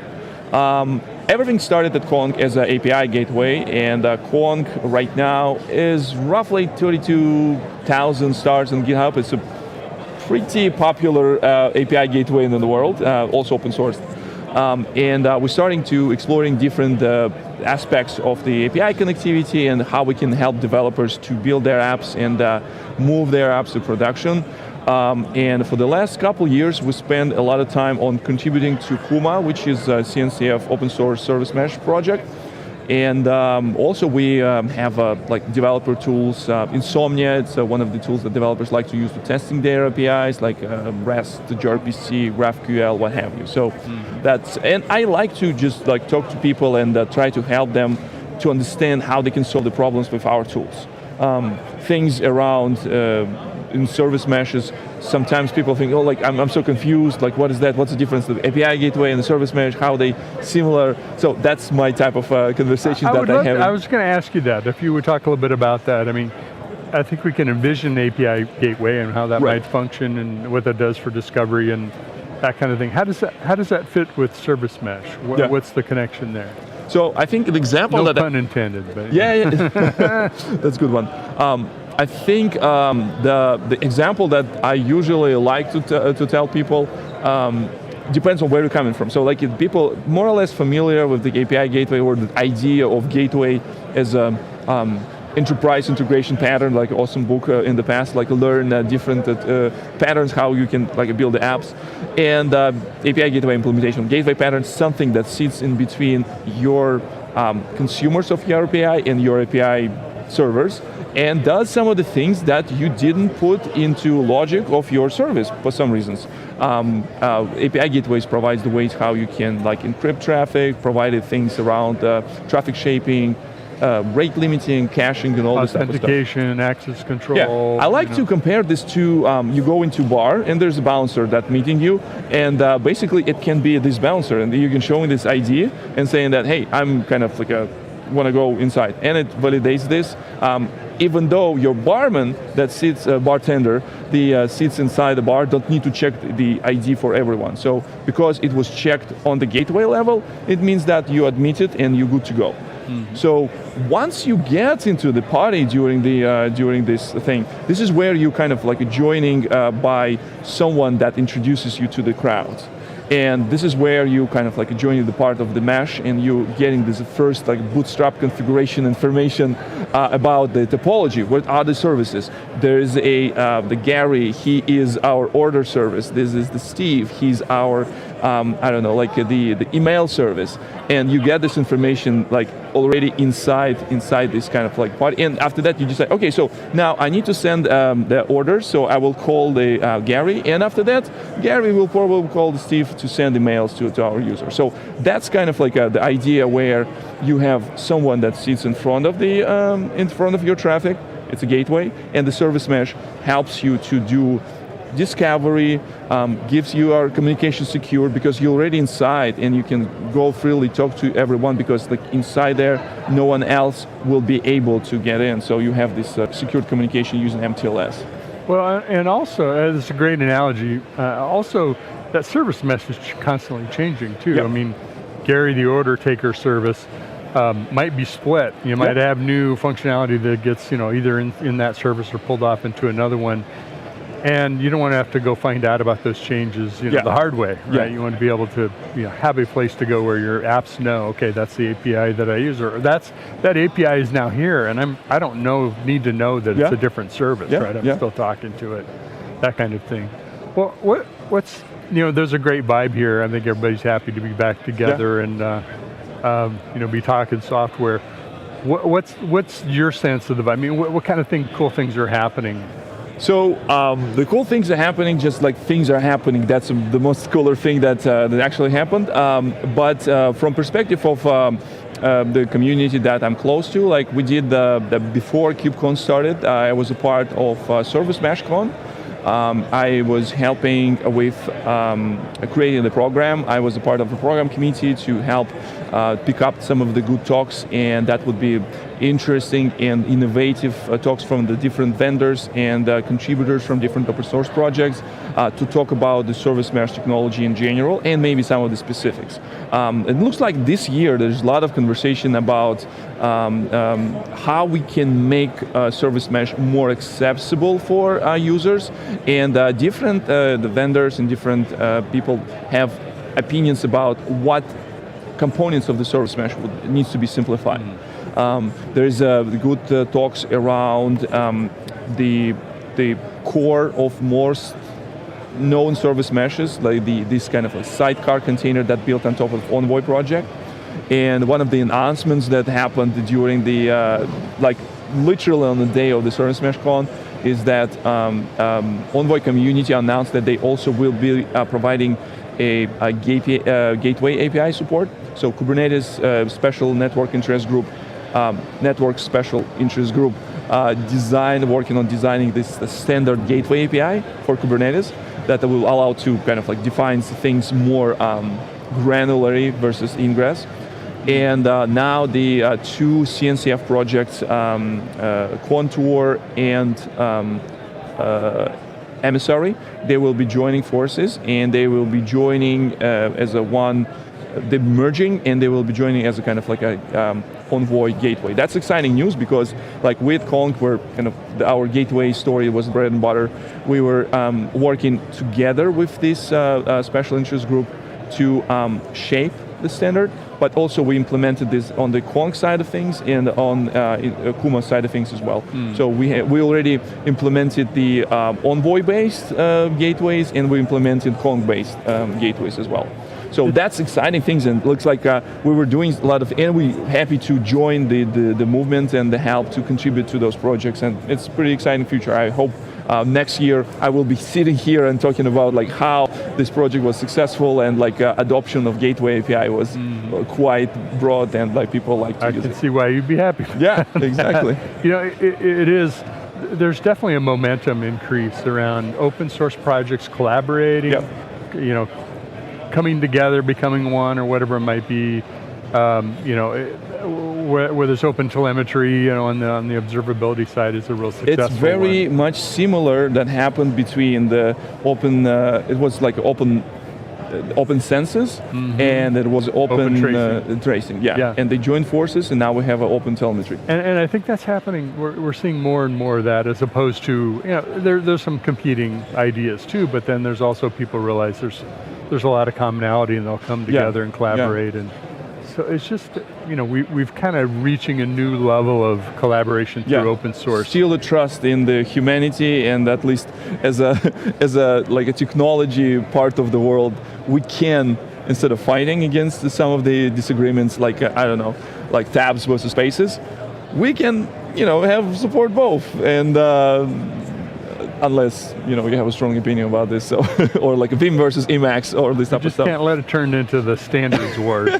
Some of those discussions are a little discussions can really heated. Yes. I don't want to go there. Well, cool. It's great that you stopped by. So talk about some of the things that folks can do if they go to the Kong website and what you have available for people to check out. So essentially, personally, I work on like a video side of things. I love doing like YouTube videos, and if they go to Kong YouTube channel, I would appreciate if they go to Kong YouTube channel, Kong Inc. Subscribe, like. Subscribe, all these things, exactly. And on konghq.com, you can find a extensive documentation around the things. There's a documentation around the open source side of things. There will be some of the things marked as an enterprise. So Kong is a commercial open source company. We do a lot of open source work, but also we have the business side of the house that helps to fuel this we like to call it as a kind of like a flywheel. So we use some of the innovations that we develop during the open source and put this as a kind of like a business side of things, and we use money from this to sponsor some of the open source work, like Kong Ingress Controller that I already mentioned, that has like a gateway API implementation, and the projects like Kuma and the projects like Insomnia, open source, and community like quite active there. So we're happy to have this kind of balance between the open source and commercial side of things. I think that's key today, to be in the developer space. You've got to be credible in open source, yes, as well as your own technology in which you For do. us, open source was always part of DNA. Like the way how the Kong started, the founders were basically started the API marketplace side of business, and they were successfully sold this part of the business to Rapid API. I guess it's back in 2015-ish, and they open sourced the technology that was driving this thing. So they open sourced Kong, and since then, we just like only going onwards with the adoption, and people like to use it, and it's easy to use, performance-wise, it's just great tool. Part of software eating the world, right? Yeah, exactly. yes, it is. Well, Victor, thanks for stopping by. Thanks for sharing us a little bit about what's happening with the Envoy group and some of the open source projects and what Kong's doing. Thank you for having me. It's great. It was nice to see you, Mitch. And my name is Victor Gamov, and as always, have a nice day. Subscribe. Doesn't have any problem promoting himself, which is good. Yeah, go check out his stuff. Go check out Kong. Victor Gamov, principal developer advocate with Kong. Thank you. Thanks for joining us. We got more coming. We have fantastic interviews like Victor coming up next, so stay tuned. Don't go anywhere. Same channel, same bat station. See you in a minute.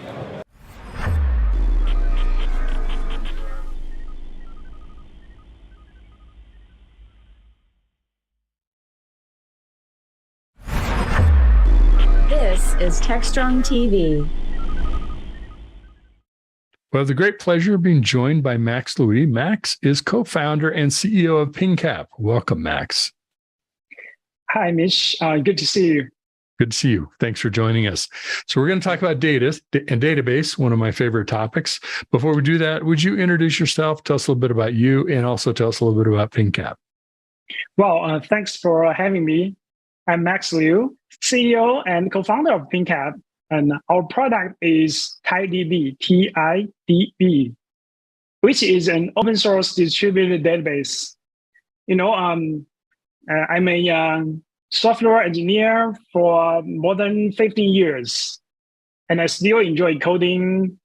Before I started PingCap, I spent a lot of my time, designing a table schema carefully and fixing those, database scaling issues and trying to make query faster. And I've seen so many engineers, developers wasting their time again and again doing the same thing.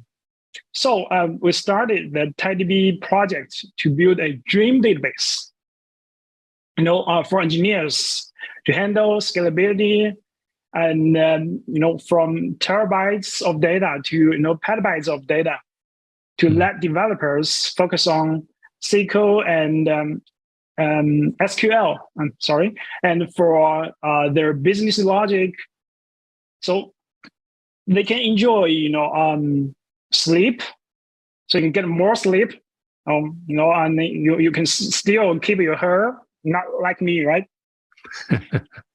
So you can enjoy coffee and or other fun.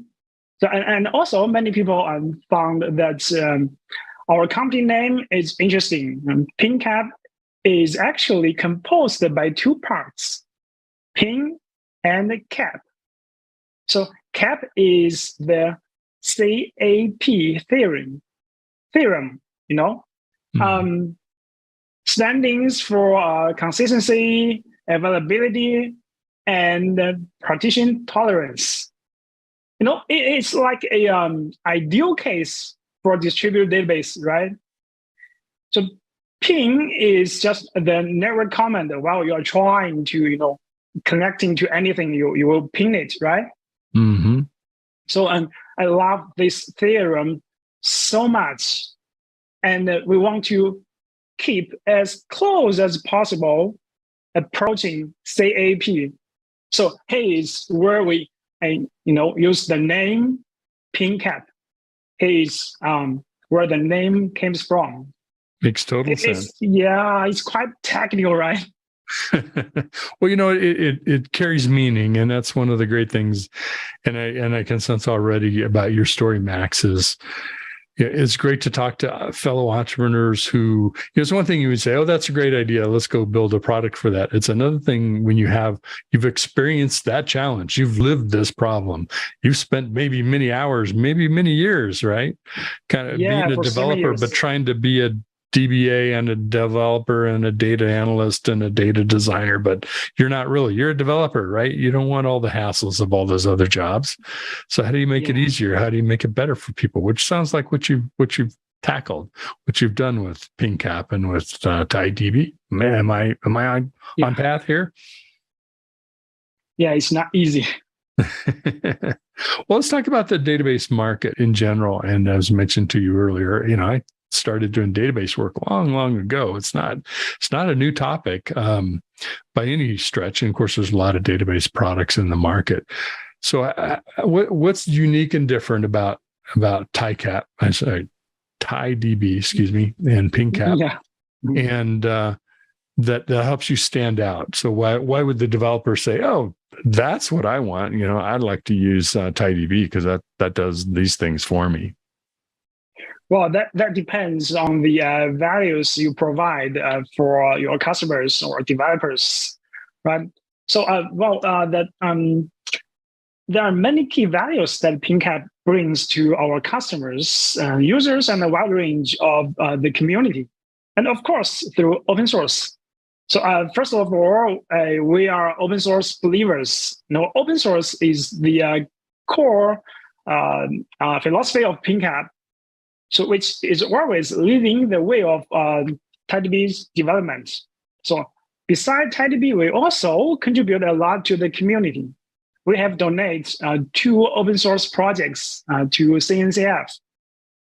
One is TIKV as a distributed key value storage. And the other is Chaos Mesh. So as a chaos testing platform. Those projects can help other software developers to build a more scalable and more resilient system. While you are building a distributed system, you are trying to simulate physical faults, disk faults and network down and network recovery and things like that. Mm-hmm. So that's why we need chaos testing platform. So second, although the database market it's so crowded, right? So but there is no such product can be used as a primary database to solve both transactional processing and analytical processing like TiDB. As a foundation, TiDB is designed as a scalable online transaction database. So it can easily support hundreds of terabytes to petabytes of data, while still serving millions of requests per second. So what's more, you can even run real-time analysis on the same database without moving the data from TiDB to some other OLAP data warehouse. Let's imagine if you are building a SaaS system, there is always a operational dashboard for your customer, right? Mm-hmm. While you log into any SaaS system, you get a summary, right? That is the operational dashboard. You need to generate that dashboard real time on the same database. Right? It is more natural for developers to operate their data on the same source of truth. Mm-hmm. So this technology is called HTAP, Hybrid Transactional Processing and Analytical Processing. So the concept is not new, but the implementation in a cloud-native way is fresh. I think it's a disruptive trend in the database industry. to make everyone's life and work easier. It's really interesting Yeah. that you combine those two things together, because oftentimes you thought of whether it's the old data warehousing or data lakes or different environments to do analytics in, but actually being able to do analytics on top of transactional applications and data on the same environment. But what are some of the things you have to do to be able to handle those two different kinds of workloads? Because they can be very different, right? We want really fast transactional responses. Yeah. And, sometimes some pretty complex analytical questions that we're asking, right? Yes, you're right. So we have two different storage engines, a row store and a columnar store. But with a smart optimizer on top of both row store and columnar store, right? So if there is a query, the optimizer will predict, is this a OLTP query or is this a OLAP query? Or even better, it can be a hybrid query. We can query, just this, a single row from a row store and do some, aggregation on the columnar store. It's a little bit technical, No, I get it. So, I assume your analytical queries might tend to be more by columnar versus your transactional by row. Is that a good generalization? It starts there. Yeah, exactly. Mm-hmm. Interesting. And you can mix those and do hybrid of both. So is it views into the data, or is the data redundant so that they can handle different loads on the two types of storage, or is it just views into the same data? Oh, so basically we have a replication algorithm. It is called a raft. So we use raft to replicate data and store them both as a row store and a columnar store. So you have two copies, right? So then you can design an optimizer to choose what kind of data, which piece should I use, right? Mm-hmm. So just physically replicate them. All of that admin work to set up your analytics environment, essentially you get that with the database, right? It comes with it. You're doing the replication for them. Yeah, from the user perspective, they operate on the same database. There is I don't need to build my skill set. Like, I need to know how to do manual sharding for a OLTP database and using some kind of ETL tools to load the data to OLTP data warehouse. And then I need to learn different kind of SQL, different kind of query optimization, for two database to optimize it, right? And so many details. You need a totally different skill sets, right? Tell us a little bit about the cloud part of this strategy. So are you primarily or only working in the cloud? You also work on premise in customers' own data centers? Where does TiDB live? Well, this is a great question. We invest a lot into TiDB Cloud. TiDB Cloud is a cloud service on top of TiDB, so which allows us to provide faster time to value for our customers, and meanwhile further reduce the burden of maintenance. Mm-hmm. Maintaining a distributed system is kind of a pain, right? Mm-hmm. So just like other open source infrastructure companies, such as Elastic, Confluent, and etc. So as a team behind TiDB, we treat the relationship between open source and cloud strategy seriously. So I would say that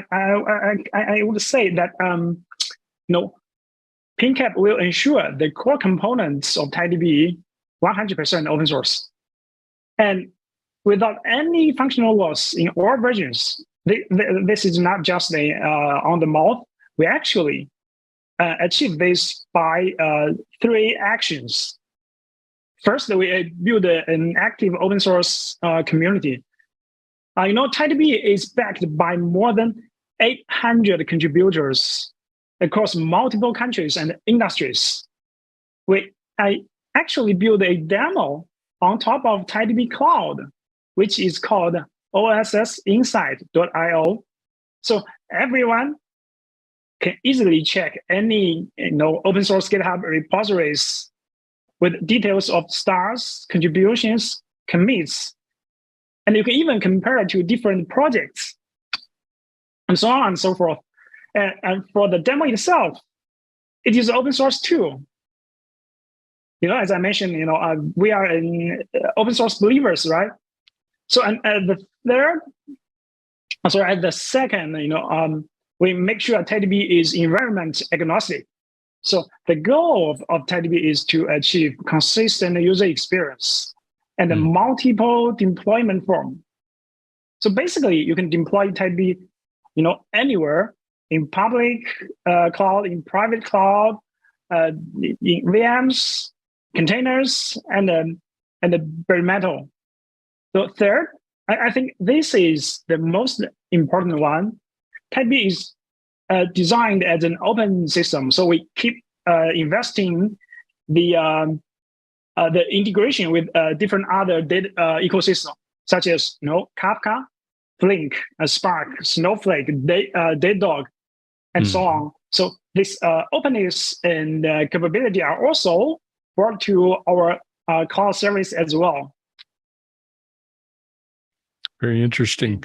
One of my questions is, are there different users for the analytics capabilities and versus the high volume transaction, high speed transaction, or they tend to be the same groups of people? Is it primarily developers using both, or do you end up with different users for different capabilities? Well, they're kind of different users. A database is so generic. For any digital native business company, they all have a database. They have different user scenarios. For those huge companies, big companies, they enjoy the scalability of OLTP features. So they don't need to worry about how to scale my system. In those big companies, especially for internet companies, they have a big data team, right? They have a database team. So the database team care about the scalability of the database, but the big data system team, they care about the analysis of big data, right? But for those medium company and the startup, they just want a single database and they can handle everything.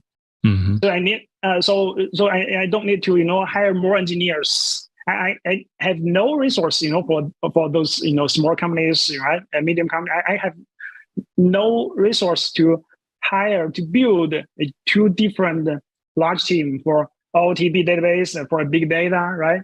So they want a simple technology, a simple database to solve everything. So it's different, right? Makes sense. You mentioned distributed database. Then also, since you can do your own data replication across the environments, the column and row environments, I assume you can also do distribution across different locations and cloud providers or a cloud provider. So if you want to distribute it, closer to the edge or, closer to the data center or different geographic locations, that's also part of TidyB. Is that correct? Yeah, you can deploy TidyB to different available zones. Nowadays it's basically a default capability for a distributed database. If you don't have this kind of capability, nobody's going to use it, right?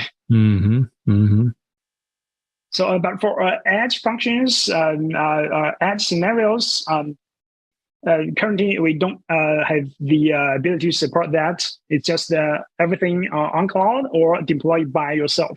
I guess as the cloud comes closer to the edge, then you can be on the edge that way, right? Yeah. As a open source database, TidyB chose to compatible with MySQL protocol. So all of those MySQL users, they don't need to do lots of migrations, right? They can simply just move the data to TidyB and everything just works. And MySQL is a TCP protocol, right? So usually if you are using some kind of scenarios, edge functions, and they are talking about using a HTTP protocol. So you need a kind of proxy and to route the request into TidyB Cloud. Mm-hmm. Interesting. Well, tell me a little bit about the open source versus the commercial version. What are the differences in the product? Are you doing newer features, kind of things that are more experimental, or that you're trying out in market first in the open source, or are there more management capabilities in the kind of paid for version? How do you distinguish the two? Well, actually, there are three different versions. Let me explain a little bit more. So first one is TidyB Community Edition. So it has all the core capabilities so that developers can enjoy, the latest TidyB features and able to contribute back. So you can even get a nightly version, every day to enjoy the new features, right? So, and the second one, and for sure, is TidyB Cloud. So the new features are first released in the community version. And after, validation and polishing by a large number of community users, and they will come back into TidyB Cloud. And then what's next is a TidyB long-term support version. So this is kind of a most stable features and professional service support by PingCap provide for enterprise users. Mm-hmm. So this kind of users, they might not be interested in the new features immediately. I will wait, right? Wait until it's extremely stable. Maybe a year later, I will use it in production, right? Makes sense. So maybe a finance company is someone in the finance industry or manufacturing. Yeah, you're right, especially for those banks. So this release model actually helps us to get feedback faster from day-to-day operations of TidyB Cloud by ourselves and from the community, and that also creates a faster loopback to TidyB's roadmap. So the verified and polished features will be pushed to enterprise users through LTS release faster. This is kind of like a flywheel, right? So we can drive a faster time to value for both community users and enterprise users, no matter how TidyB is deployed. So to summarize, we have three released to different deployments, but has a consistent user experience in a process. Excellent. Well, we should have more time. I'd love to hear more about it. I hope you'll come back. Where can folks find out more? Download the open source or try out the cloud version. How can they check things out with you? Well, thank you, Mitch. Good to meet you. Great to talk to you. And then thank you.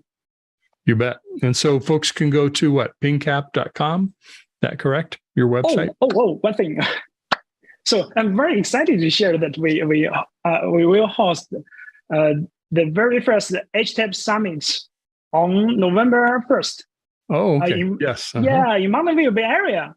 A very, meaningful venue, Computer History Museum, where I enjoyed a lot with so many historical moments and memories. So at the summit, we will, be joined by many data industry leaders and worldwide developers, also include some of important customers from Asia, from Europe, and from the United States, to discuss disruption and innovation.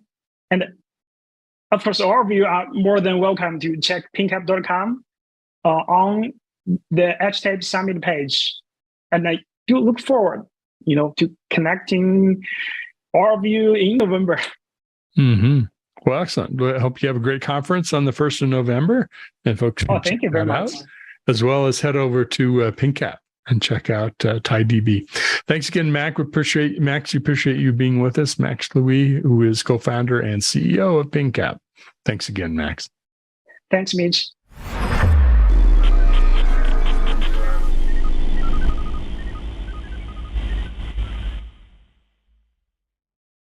DevOps.com is the #1 online destination for DevOps education and community building.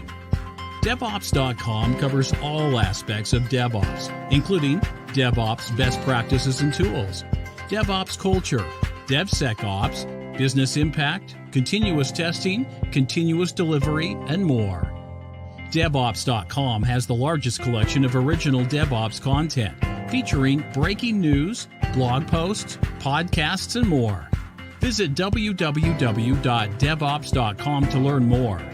DevOps.com, where the world meets DevOps.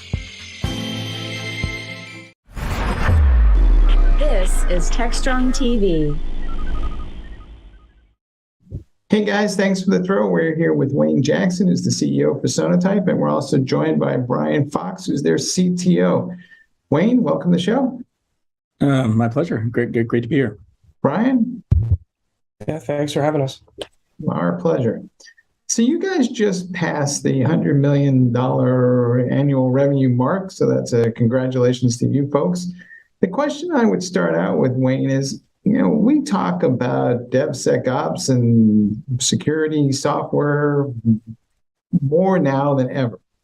But my question is it really happening? Because I feel like a lot of times it's kind of like that Sunday sermon. Everybody went in and nodded their head and said, yeah, that was great. But then, like a couple hours later, life gets in the way and they forget about it.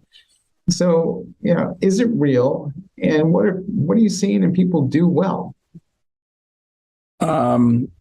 I think it is becoming more real. I mean, as you may know, I was the CEO of SourceFire back in the 2000s, and so lived on the network side of the cyber world before coming here.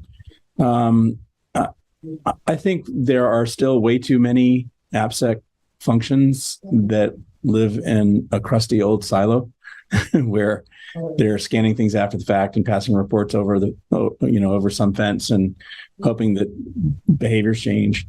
But we are starting to see some real and impressive modernization of the AppSec function, where AppSec starts to weave itself and its ideas and its principles and even some of its tools into developer-oriented workflows and into the process of innovation. And in those organizations, we see real and genuine improvement, both in outcomes and in cultures. Brian, we talk a lot about shifting left these days, and there seems to be a little bit of a debate about whether we want to shift left all the way to developers, or do we just want to kind of lean left into the DevOps workflow and embed more automation in there to handle security issues.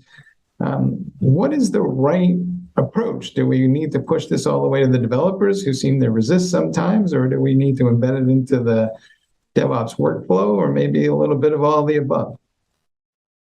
Well, certainly it has to be embedded into the DevOps workflow, but you do need to push it to the developers, and maybe even a little further left of that if you're thinking about the supply chain. Ultimately, it's the developers who are going to have to act on any of these findings, regardless of if they're SCA component level findings, custom code level findings, right? And so not involving them, not empowering them, just perpetuates that friction that you alluded to. And so, yeah, you really do need to get all the way over. And the companies that we see that are most successful are the ones that integrate their application security practices with development. They may not always be, literally as integrated as, like, I think the DevOps, the original mentality would have, that the same team is full stack in that. But the more you can get application security into it and further and educate the developers and empower them with the right tools, the better off you'll be, because you don't have to chase that out later when the inevitable problem occurs and you're not prepared for it.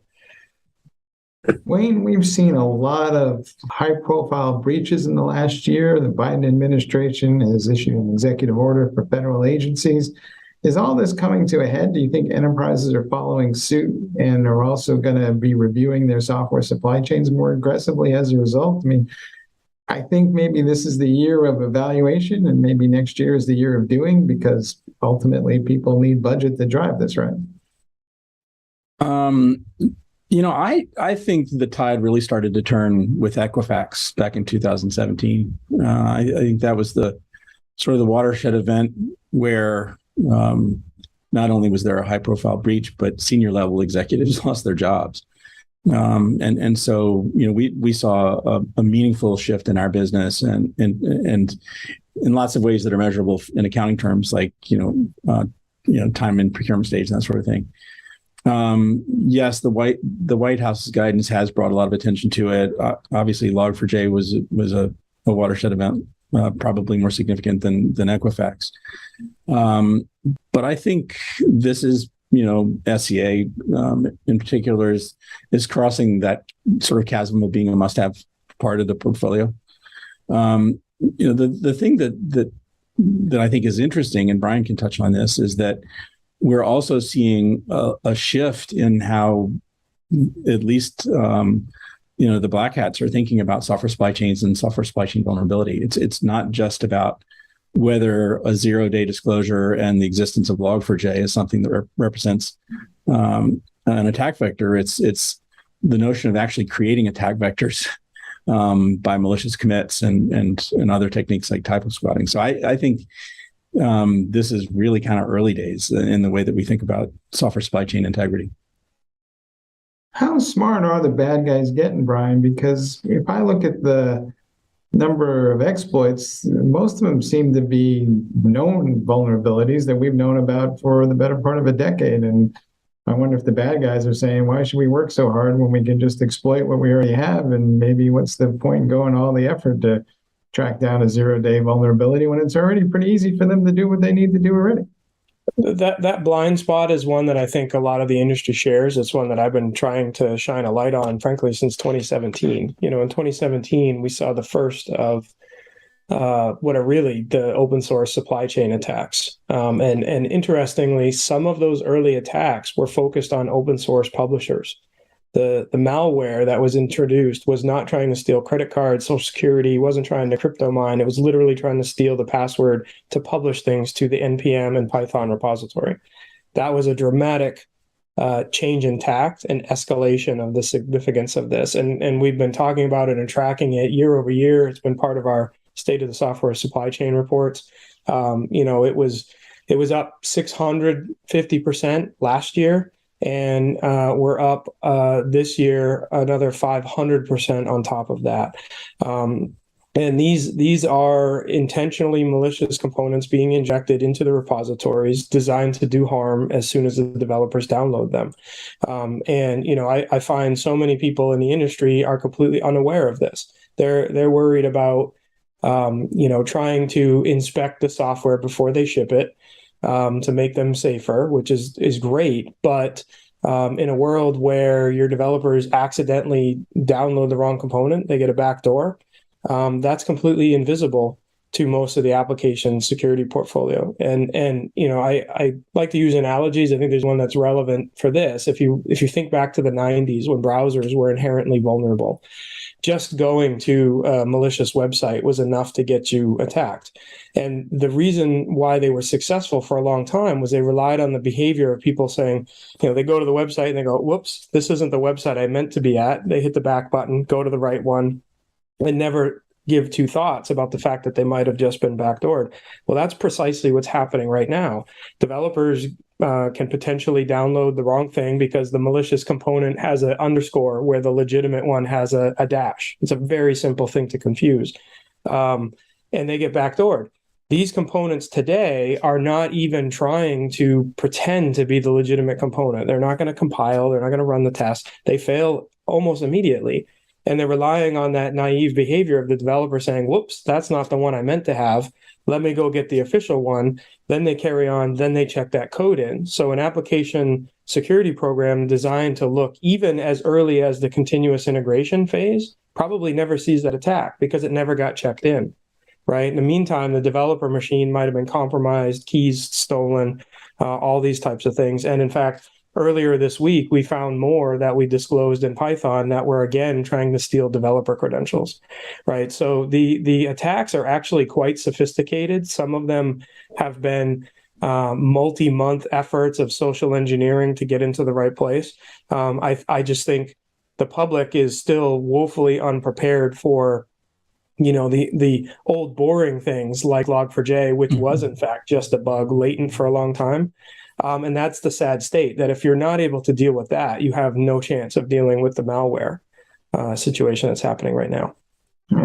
Wayne, you guys are working with a lot of the open source community on a lot of these issues, and there's been efforts to launch or at least raise money to help the open source community and the maintainers secure these environments. But ultimately, what's the real challenge? Because it seems like a lot of the maintainers are saying it's not necessarily my job to be in charge of security and patching all this stuff, and when there's probably only 2 or 3 of them actually working on the project.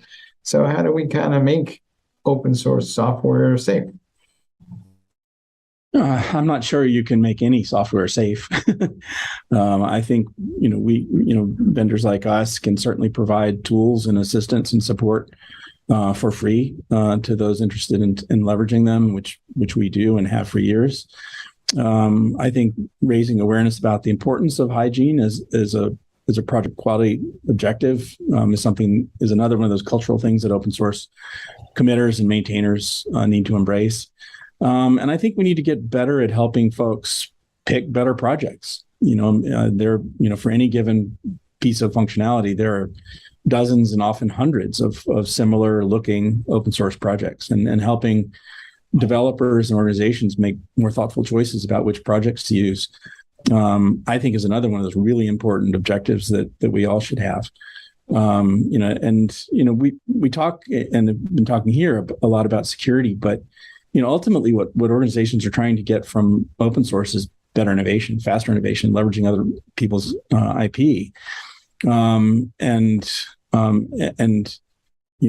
picking the right projects, having fewer similar things is really critical to long-term innovation, because it represents a smaller surface area to maintain. It improves things like developer portability, and so that's another one of our really important research goals.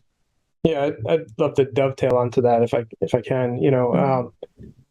In the wake of Log4j, I think a lot of people woke up and had maybe a slightly panicked knee-jerk reaction, which was something to the effect of surprise that so much critical infrastructure was in fact built on top of open source, a misunderstanding that everybody in open source were volunteers and therefore inexperienced, which is just clearly not true. And the expected reaction is, well, we need to fund them. We need to give them tools. We need to educate them. Yes, to all of those things. But that is going to take a long time before that really, perpetuates across the ecosystem. And part of the problem is all of that focus, I think, has a lot of companies sort of sitting back, waiting for the industry to solve it, when in fact they can start building the organizational understanding of the components they use today. Our customers have been doing it for over 10 years. And we've shown in the case of Log4j that when you do that, when you already know what components you're using, when Log4j happened, they were able to remediate tens of thousands of applications in the first 3 days. It was effectively a non-event if you already had, a recall-like capability. And I worry that while, yes, all of these efforts to help open source get better are important, I just worry it's causing people to be passive about this. And, a hyperbolic example is if you think about auto manufacturers and the airbag recalls. Imagine if instead of them saying, you know what, here's all the cars that are affected, we're fixing them, we're making this happen. Instead, they said, you know what, we're going to give more money to the airbag manufacturers, and we're going to teach them how to do a better job next time. The next versions of the cars will be better. And that's it. Like, they would be sued into oblivion. Like, we would laugh in their faces if that was the approach that they took, because we expect that physical goods and food manufacturers can do recalls. Why do we allow and accept that to be the state in our software? So it is kind of a ridiculous situation that we find ourselves in. And, we're trying to shine a light on that, because I think if people think about it that way, it's pretty obvious what you need to do as a company consuming open source.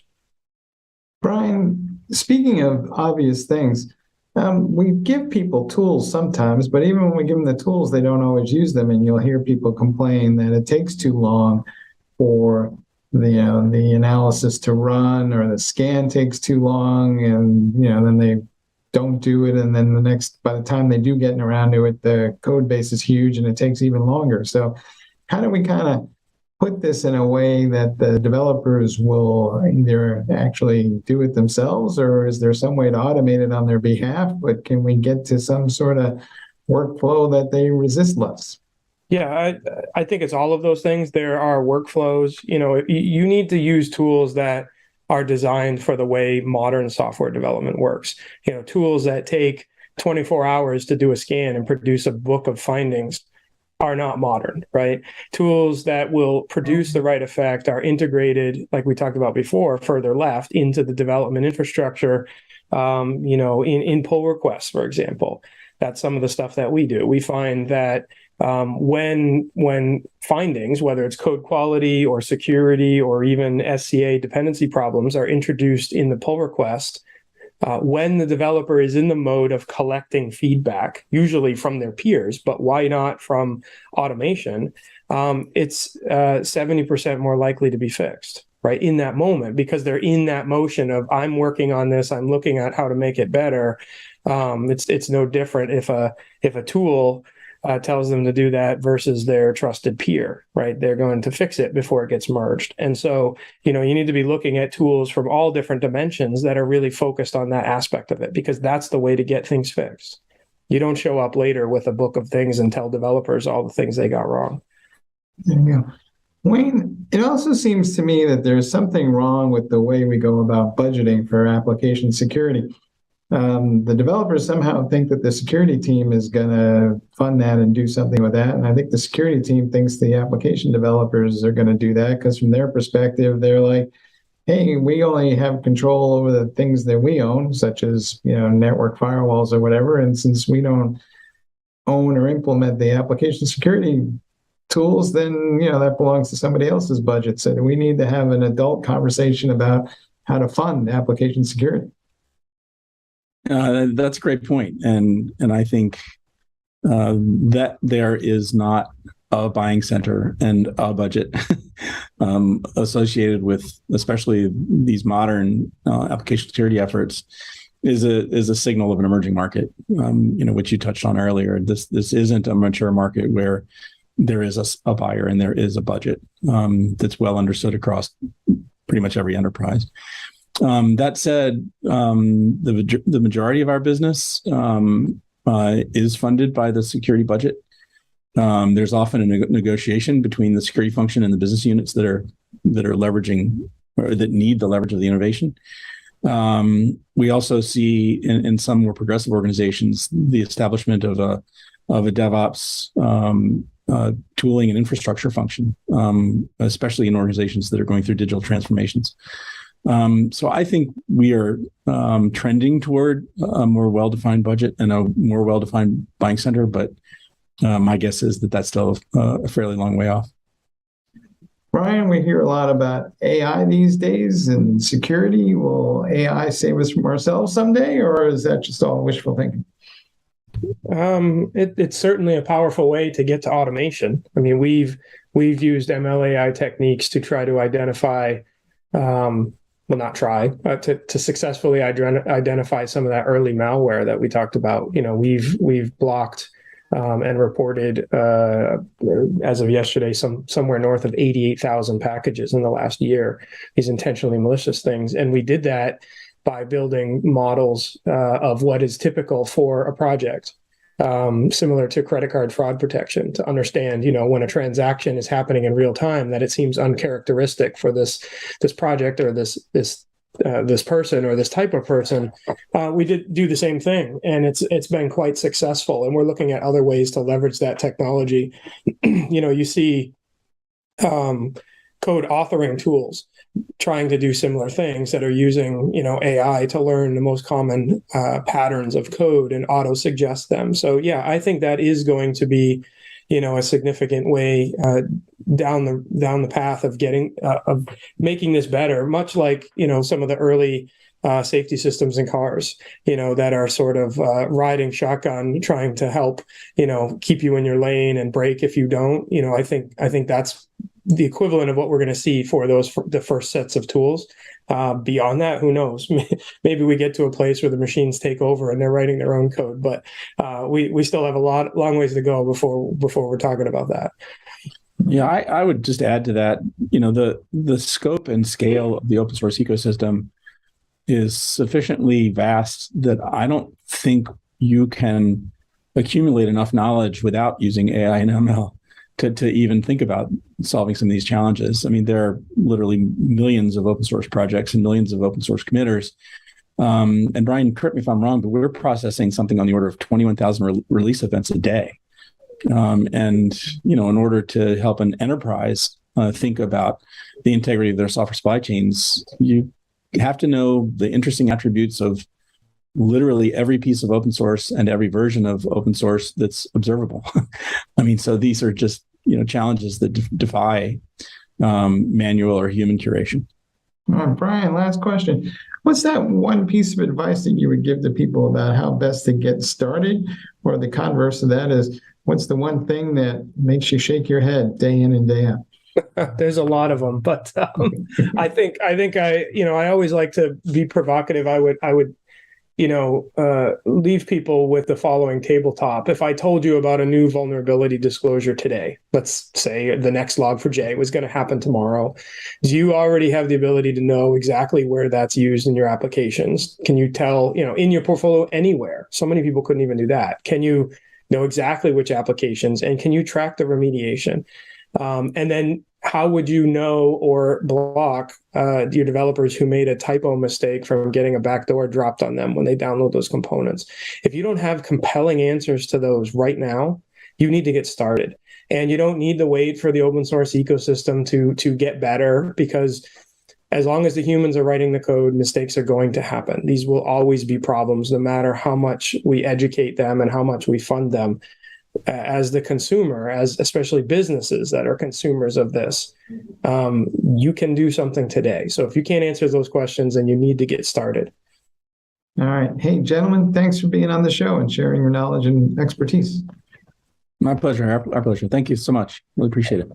All right. And back to you guys in the studio.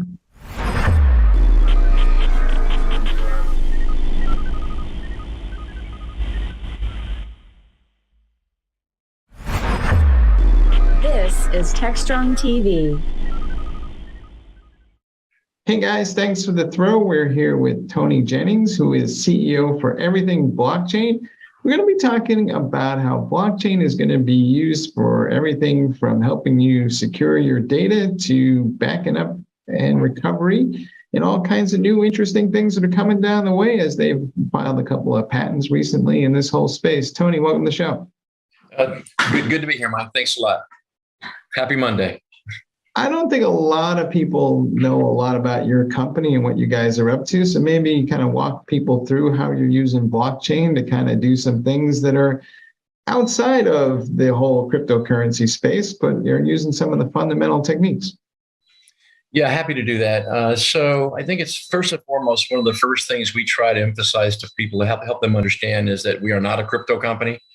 We've historically, helped with some crypto projects, and we've done some crypto plays. But at the end of the day, we're really not a crypto company. We're a blockchain platform. We're a technology platform, and our blockchain happens to have some very special, abilities relative to traditional blockchain. I think traditional blockchain, you can think about, it really is ideally suited for things like cryptocurrency and DeFi and things like that, where you don't require what I would call, operating at the speed of business. You don't need to operate in near real time or anything like that. Our blockchain has the ability, the ability to operate, like we like to say, is at the speed of business in near real time for things that we say go beyond crypto, things like supply chain, or things like taking data off of IoT devices that need to operate in near real time. So being able to take data literally at the speed of business and shove it into a blockchain, so you have the ability to operate at that speed, but still have all the benefits and protections that blockchain afford that kind of data. So we're a little bit different in that our platform really is focused on those, let's call it off-label uses, for lack of a better word, for blockchain things, that really go beyond the traditional thinking of blockchain as really more of a cryptocurrency and, that sort of thing. So one of the things you guys did build was a drive. So how does that work, and why will that change the way we think about securing data? Yeah. So EB Drive, I think you might have talked to Cedric about this particular one, in a previous interview. But and really, he's the technical genius behind this.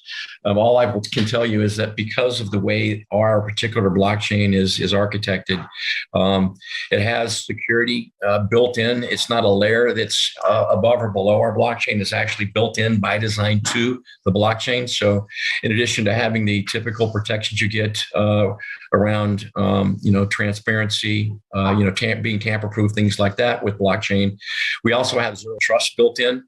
Literally built into the chain as well. The chain itself is duplicated in a number of different ways, such that it really turns out to be kind of tamper-proof and also ransomware-proof from that perspective. So it's something that we think will, be revolutionary or evolutionary, at least from a data storage perspective, because it will give you the ability to protect yourself against ransomware attacks. So I think that's really the talking point here, is that with our EB Drive technology, which is not in the market yet, we will have the ability to hopefully assist our customers with being able to be a lot more assured that their storage is going to be secure. It's going to be tamper-aware. It's going to be tamper-proof. It's going to be safe from ransomware as well. And there's also now a data protection platform. So is that also under development, or where are we with that one? No, our EB Control platform is out in the market now. It's been released. The best way to think about EB Control, think of it as a zero trust data access platform. We're focused initially really on small to medium businesses as we move toward enterprise later in the year. But it's really been designed to allow you to, let's say that I want to share a file with you, right? Typically, if I'm going to share a file with you, then I'm just going to have to trust you to protect that file with the same level of diligence that I would. I'm going to have to trust that your network's locked down and tight enough that someone's not going to break into your network and get hold of that file. With EB Control, though, allows me to encrypt that file with certain sorts of additional policy protections that live on top of that. So in other words, Mike, I'm going to send you a file. It's going to be encrypted. So it's not only encrypted on my system, it's encrypted on the way to your system. It's encrypted on your system as well. And it's even encrypted when you use that information or you view that information. Okay. So it's essentially protected in use. I'm going to send you this file before you're able to view that information. Before it decrypts, it's going to assure that you really are Mike Vizard. It's going to ask where you are, because I might have said, hey, I want to geofence this information, and only allowed to be viewed in certain geolocations. I'm going to time fence the file. I might say, hey, you've got a week to view this, and then it's not going to be viewable anymore. Or for whatever reason, I might decide that I've sent you this file today and I want to revoke your access tomorrow in real time. For whatever reason, I might decide I want to do that. And even if you are, Mike, in the right location, in the right time frames, I still might want to enforce data rights management such that you can view the file, but you can't forward it, you can't copy it, you can't print it, you can't save it, right? So it really allows me to be able to confidently send data to other people outside of my secure domain and understand that data will remain secure. So think of it as we put it into a container or a little portable vault that travels with that data no matter where it goes forever. That's the best way to think about it. So you guys have this kind of fundamental technology and you're applying it to different use cases. So what else are you thinking about here? Are there other areas in security or other things outside of security that you may be looking at? Yeah, I think we'll continue to be focused on blockchain and kind of cybersecurity and zero trust. When I think about zero trust and blockchain, they're both platforms of trust. That's really what they're all about, right? Allowing people that You don't necessarily have to trust, but the platform itself kind of conveys that trust, allows that trust to happen, allows me to understand that a transaction really took place, what that transaction looked like, allow me to be able to trust that data I'm sharing with somebody, is that data, that security will remain. So it's really about being able to trust, have platforms of trust in a world where trust isn't automatically necessarily guaranteed, right? So it allows us to kind of guarantee or at least have a platform to be able to do transactions and do business in a way that can be trusted. So we'll remain focused on that. I think as you look forward, more and more of our efforts will be focused on finding those use cases where the capabilities of our particular blockchain technology lend themselves to solving what I would call real world business problems. Things like, again, examples could be measuring methane gas, for instance, off of IoT sensors across production systems, where you need to know that the data coming off that system has not been tampered with, things like that, that it's that it's a single source of truth. It could be supply chain. It could be, medical records.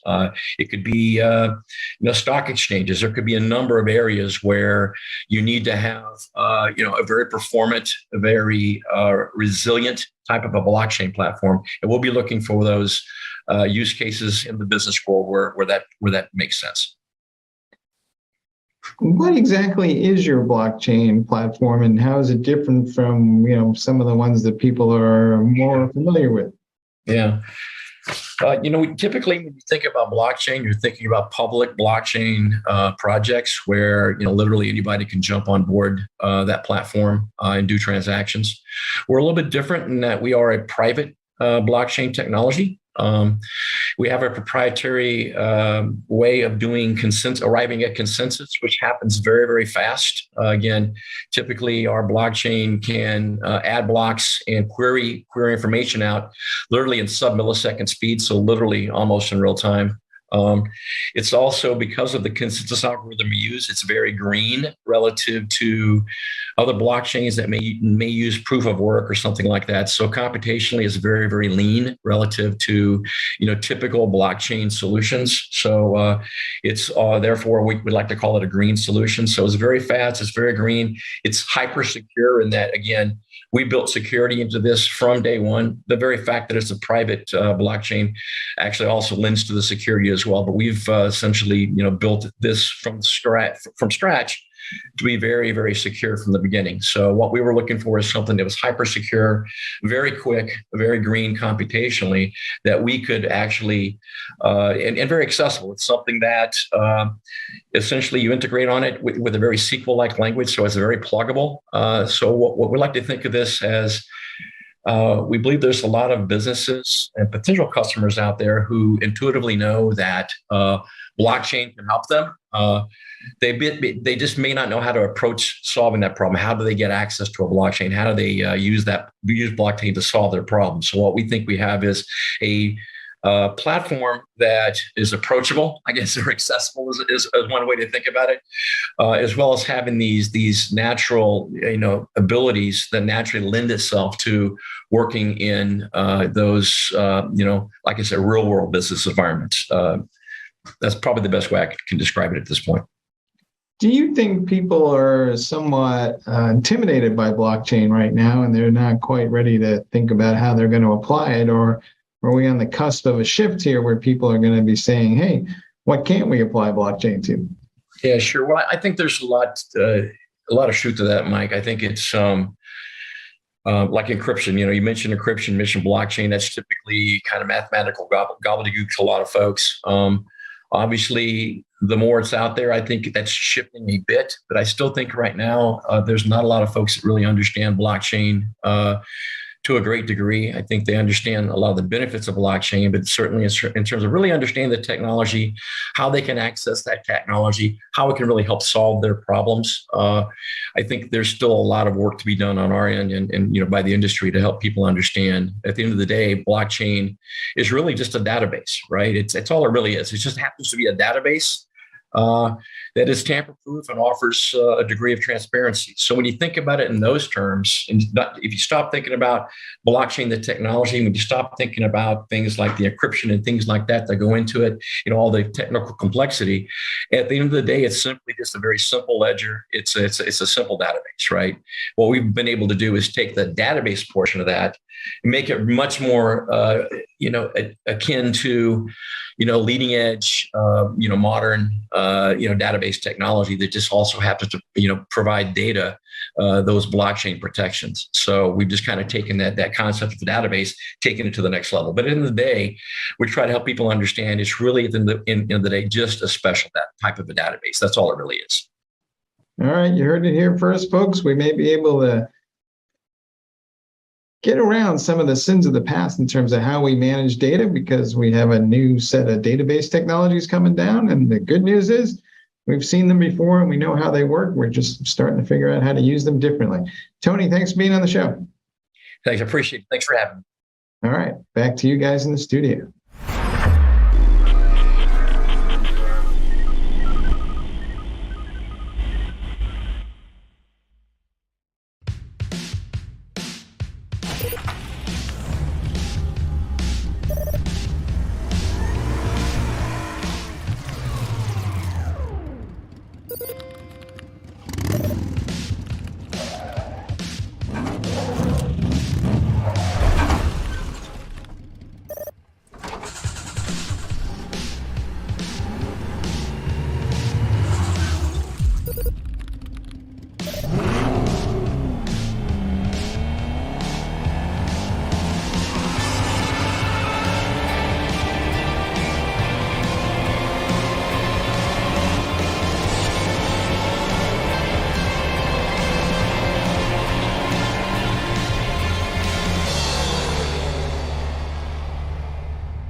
This is Techstrong TV.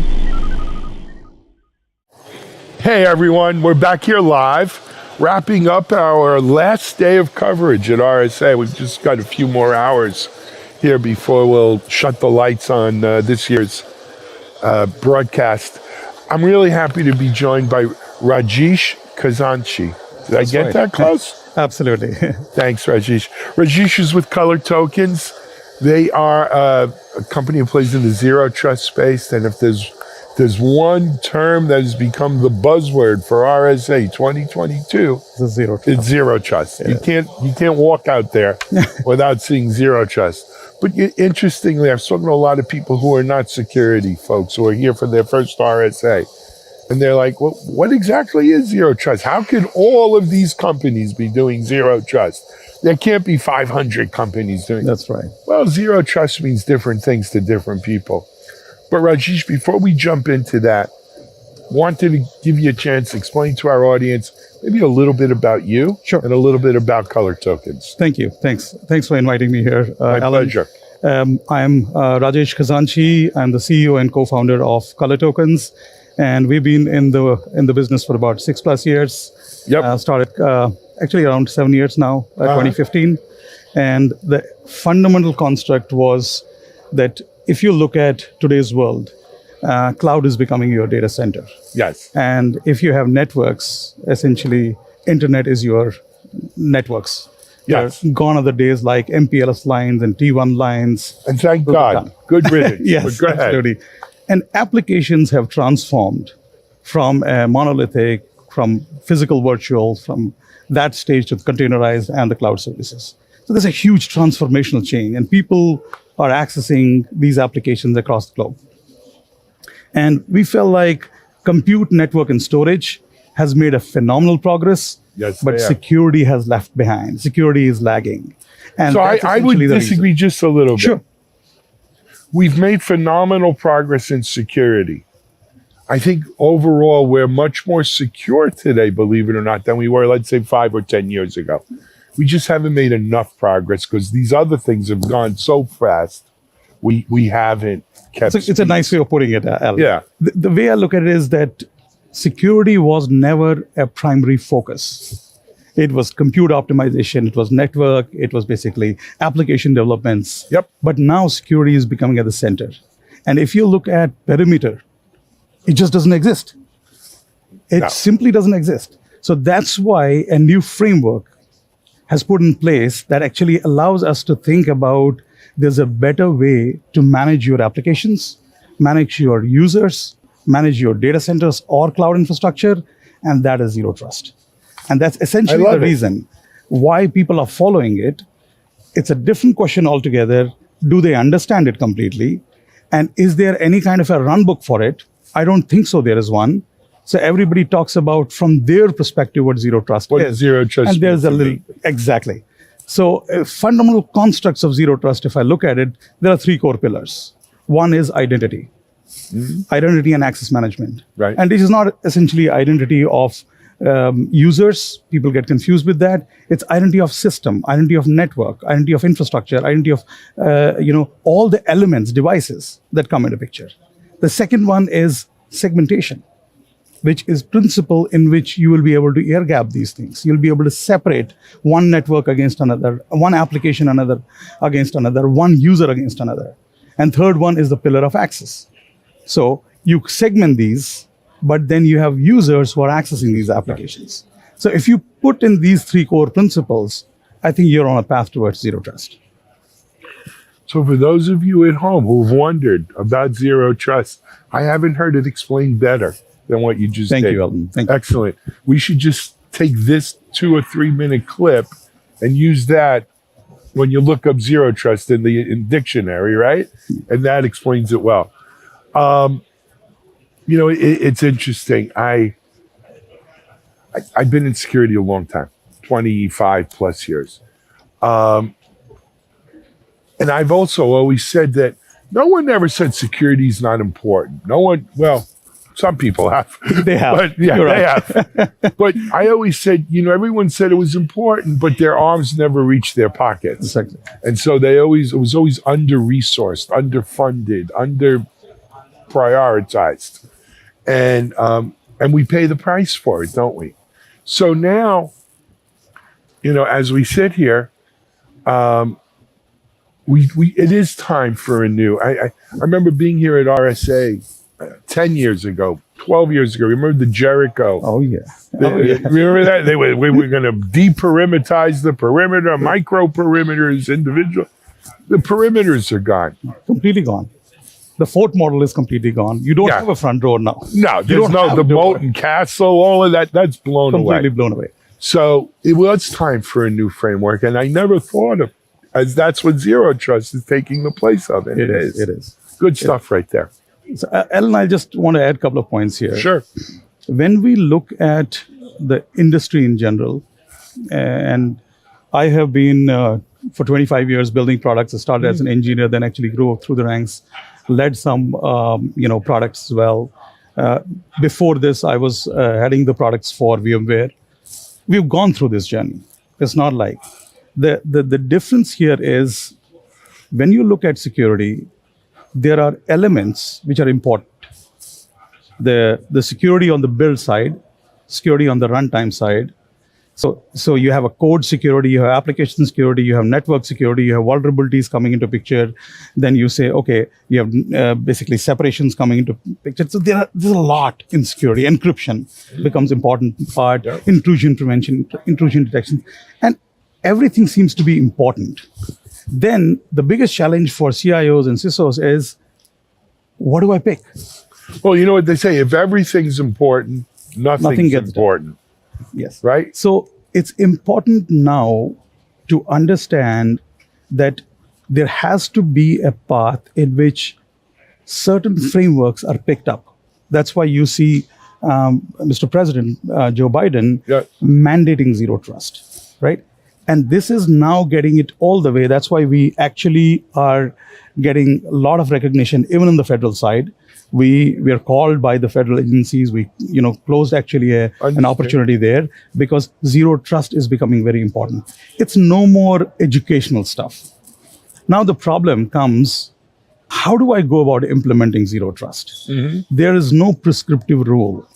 If you look at network firewalls, if you look at vulnerability management solutions, if you look at threat hunting, there are prescriptive ways of doing it.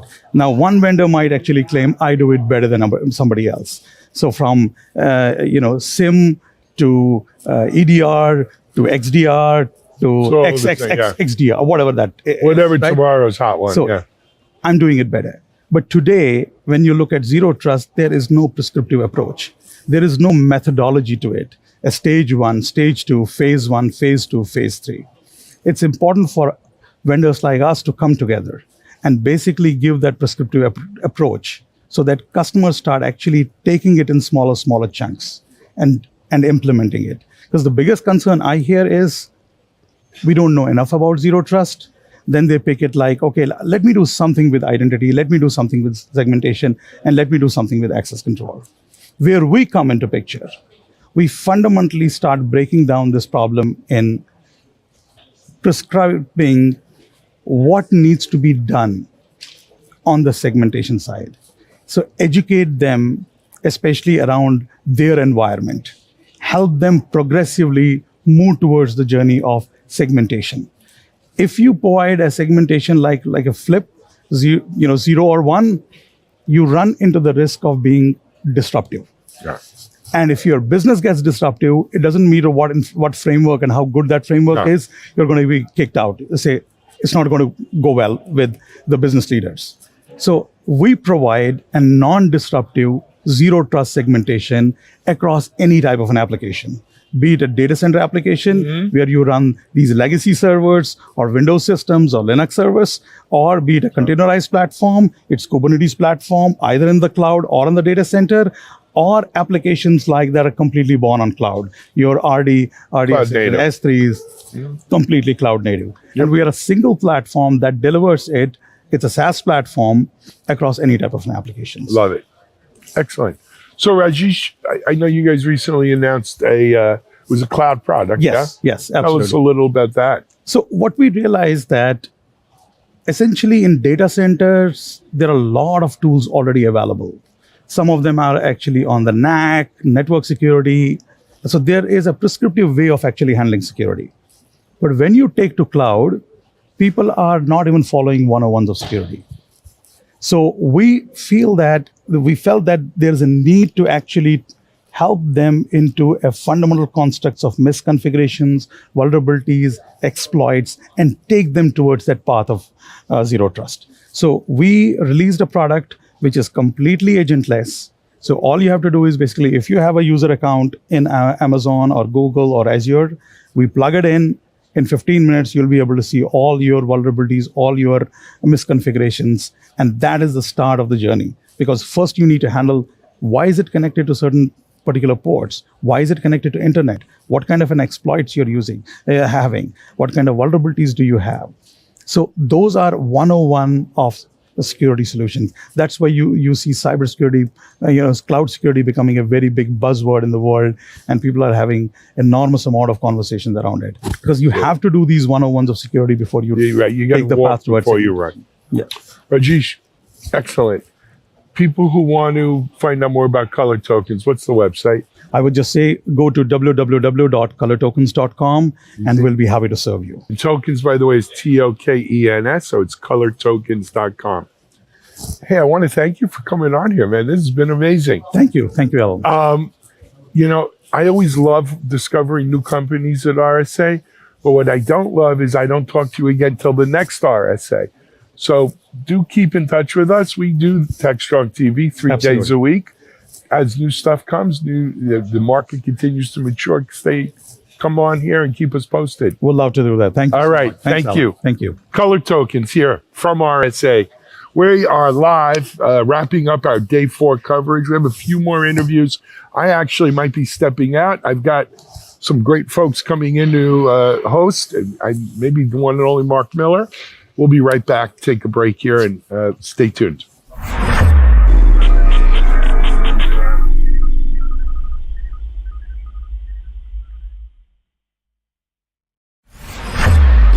This is Techstrong TV. Hey everyone, welcome back. We're here. Though we were here yesterday, This is officially day one of the Linux Foundation Open Source Summit. Yesterday was more of a satellite conference day, and we had like our friends from the Open SSF here and the FinOps Foundation, as well as the Open Telemetry Group. But today it's mainstream Linux Foundation, and the obligatory, I guess, Linus Torvalds keynote was this morning, which I caught a piece of. It's a little too crowded, the room, for me to stay there much longer. But I'm really happy that we have our first guest from this morning with us. And if you've watched Techstrong TV, you've seen Justin before. Justin Hutchings is with GitHub. And he's got a lot going on here today. He's going to tell us about it. Hey, Justin, welcome to our coverage of Open Source Summit. Hey, Alan, good to see you in person finally. Yes. Yeah, actually, this is the first time Justin and I see each other from here below. It's a funny world. It's something Linus did say. They asked, well, what effect has COVID had on Linux kernel development and everything? And he said, well, I'm happy to report, the Linux kernel was not infected by COVID. Yeah. And so that's the good news. The other good news is we are here in person, right? Absolutely. So tell us, what are you doing here? Well, I'm here representing GitHub and all the things we're doing around security. We had the Open SSF Day yesterday, Yes. which was a great sort of set of intro sessions for folks that haven't been involved in open source security for a while. There are a ton of cross-company initiatives that are going on right now, whether it's around software bill of materials and trying to figure out how to, make it so that software is inspectable by default, things around better vulnerability disclosure and improving interoperability, and then all of the larger programs around like the Alpha Omega project that the OpenSSF is Yes. running for both depth security research on the most important projects and breadth research across as many open source projects as we can. These are all things that are really exciting and important for folks that use GitHub and folks that consume open source in other ways. I think it's exciting for anyone who uses software, period, right? Yeah. Because we're all, though we may not even realize it, many of the applications we are all using actually have open source in them, open source components, the kind of stuff that OSSF is trying to help with, and it's really behind this whole bill of materials and software supply chain issues. Just for those who don't know out there, right? The OpenSSF has really gotten a boost. They've gotten about $30 million in money too, which gives you a good boost as well. But it's gotten a boost by some, big companies getting behind this initiative, one of which is Microsoft, which is obviously the parent company of GitHub. Absolutely. It's not until I'm hearing you talk here that I'm realizing how this is a GitHub initiative, or is it a larger Microsoft initiative as well? I mean, it's both. We look at a lot of the things going on in software security, and they're bigger than any one company can realistically tackle. You look at some of the efforts going on software integrity, for example. Nobody can build that as a commercial product, because if you want every open source project to adopt security standards that are going to improve safety for everyone, it can't be a commercial project. And so foundations like the OpenSSF are the only place these kinds of conversations can really happen. Yep. Because it's neutral territory. Everyone is doing this for community benefit. Absolutely. So it's GitHub, it's the larger Microsoft, but look, let's not stop there. Google, we actually had, and I'm going to blank on her name, the chair of the OpenSSF, Jamie. Jamie, yeah, from IBM. We had her here, interviewing her yesterday, and that was great. So there are large companies, and real muscle behind this. But I wanted to pull up something else, and I'd love your opinion on it, Justin, because I know you've been around the block. Sure. When I first got into security about 25 years ago, there was a strong lineage, a strong tradition of open source security tools, right? I grew up and came into this when things like Nmap and Snort and Nessus and ClamAV, and there were a lot of open source tools that we used for security, and there still are. Yeah. The ones I mentioned may have changed and evolved over the years, but really, I want to make sure people understand this. The charter or the mission of the OSSF, the Open Source Security Foundation, is not necessarily to use open source software to secure everyone's software, but it's to make sure the open source software we're all using is secured. Yeah, absolutely, absolutely. And and that's not no pun intended. That's not semantics, right? It's SEM, not SY. It's not semantics. It's an important distinction. It's true. It's true. I mean, even where some of the security analysis tools out there may be proprietary, companies like GitHub are, making them available to security researchers to go and do the kind of assurance that folks need. You mentioned that open source is used in all kinds of commercial software. The latest data we've seen is 90% of software contains open source. And, when you think about that, it means, the random, they call it the, Nebraskaware or what have you, random projects supported by some guy in Nebraska that, nobody knows, is important in so many of these pieces of software. And so, the job that we have is first raising awareness of how important open source is, making the tooling available, and really providing support and services to help make sure that open source can be secured. Because it's a huge ecosystem. Every one of the tools that we deal with is language specific. There's a lot of domain knowledge that's necessary to provide true security assurance. And we've got more diversity than ever in how people are developing software in terms of languages and tool chains. So it's a huge problem space. So we do have more diversity in terms of languages and tool chains, but we lack diversity in some things. And I think the Nebraska issue you're bringing up, the Nebraska project's fine until everyone starts using it like Log4j, right, or something like that. And now all of a sudden we don't have so much diversity. We have like a single supplier supply chain. Yep. And so you get a defect in that and it affects everything. Yep. Just, as far as the eye can see. And I think that's something, I don't know if, and you would know better than me, is the OSSF, I always worry I put too many S's in. It's all good. Yeah. Is the OSSF doing anything about that where, I'm of the opinion it's not a good idea to only have one Log4j, for instance, right? Sure. And granted, the market is, if it's that good, it'll dominate.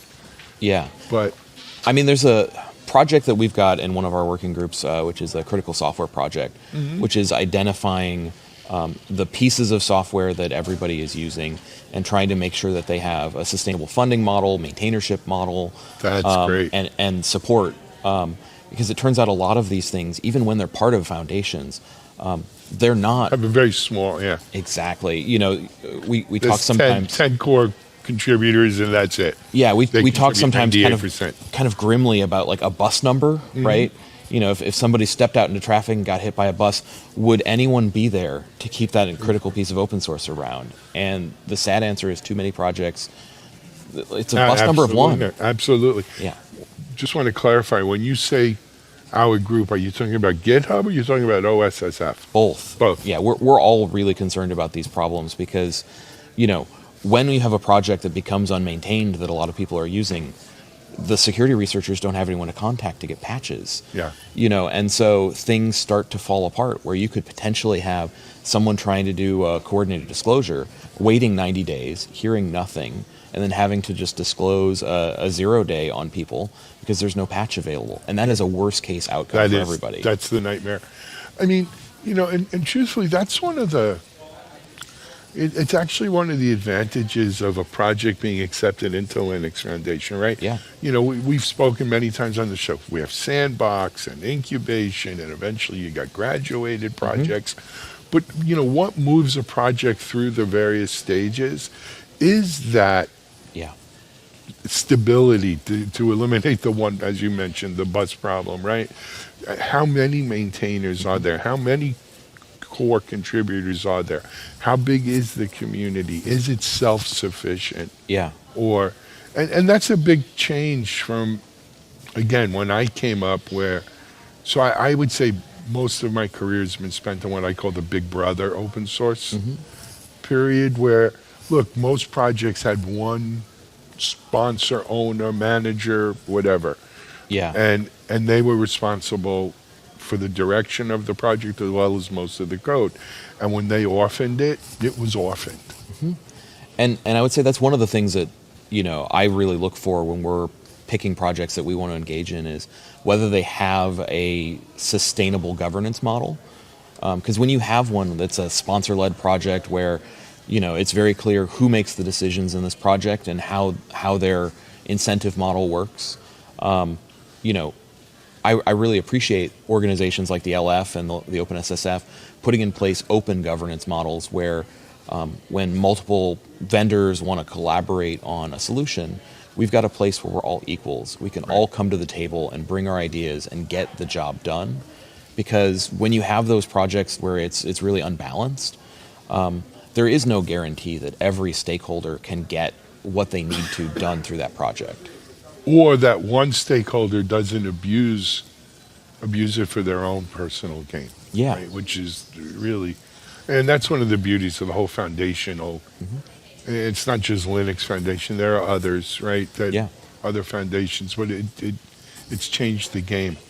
But let's get real for a second. Again, you mentioned the Nebraska project. Yeah. I would love to see a study, almost like, we see studies in early childhood development. I'd love to see a study in early open source project development, because the fact of the matter is, I've spoken to enough project creators to know really what happens is, I would bet in 9 times out of 10, they're working on something. They see what's available out there really is not good. Yeah. It's clunky, it's whatever, it's proprietary, whatever. Right. And they say, there's got to be a better way. Let's do something and make it available to everyone. And it's generally a really small group. It could be one person, maybe 2 people, right? And they develop something that works. They say, hey, let's put it out to the community, maybe other people who have this problem, right? So this is the anatomy, of an open source project. And so now a community starts saying and say, hey, this dude down in Nebraska, he came up with a solution to this problem that we've been banging our head on.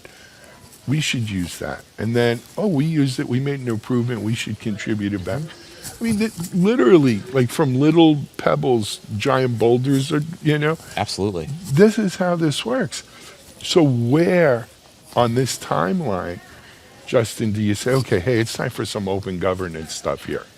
It's a good question. I mean, I look at a lot of the open source projects out there.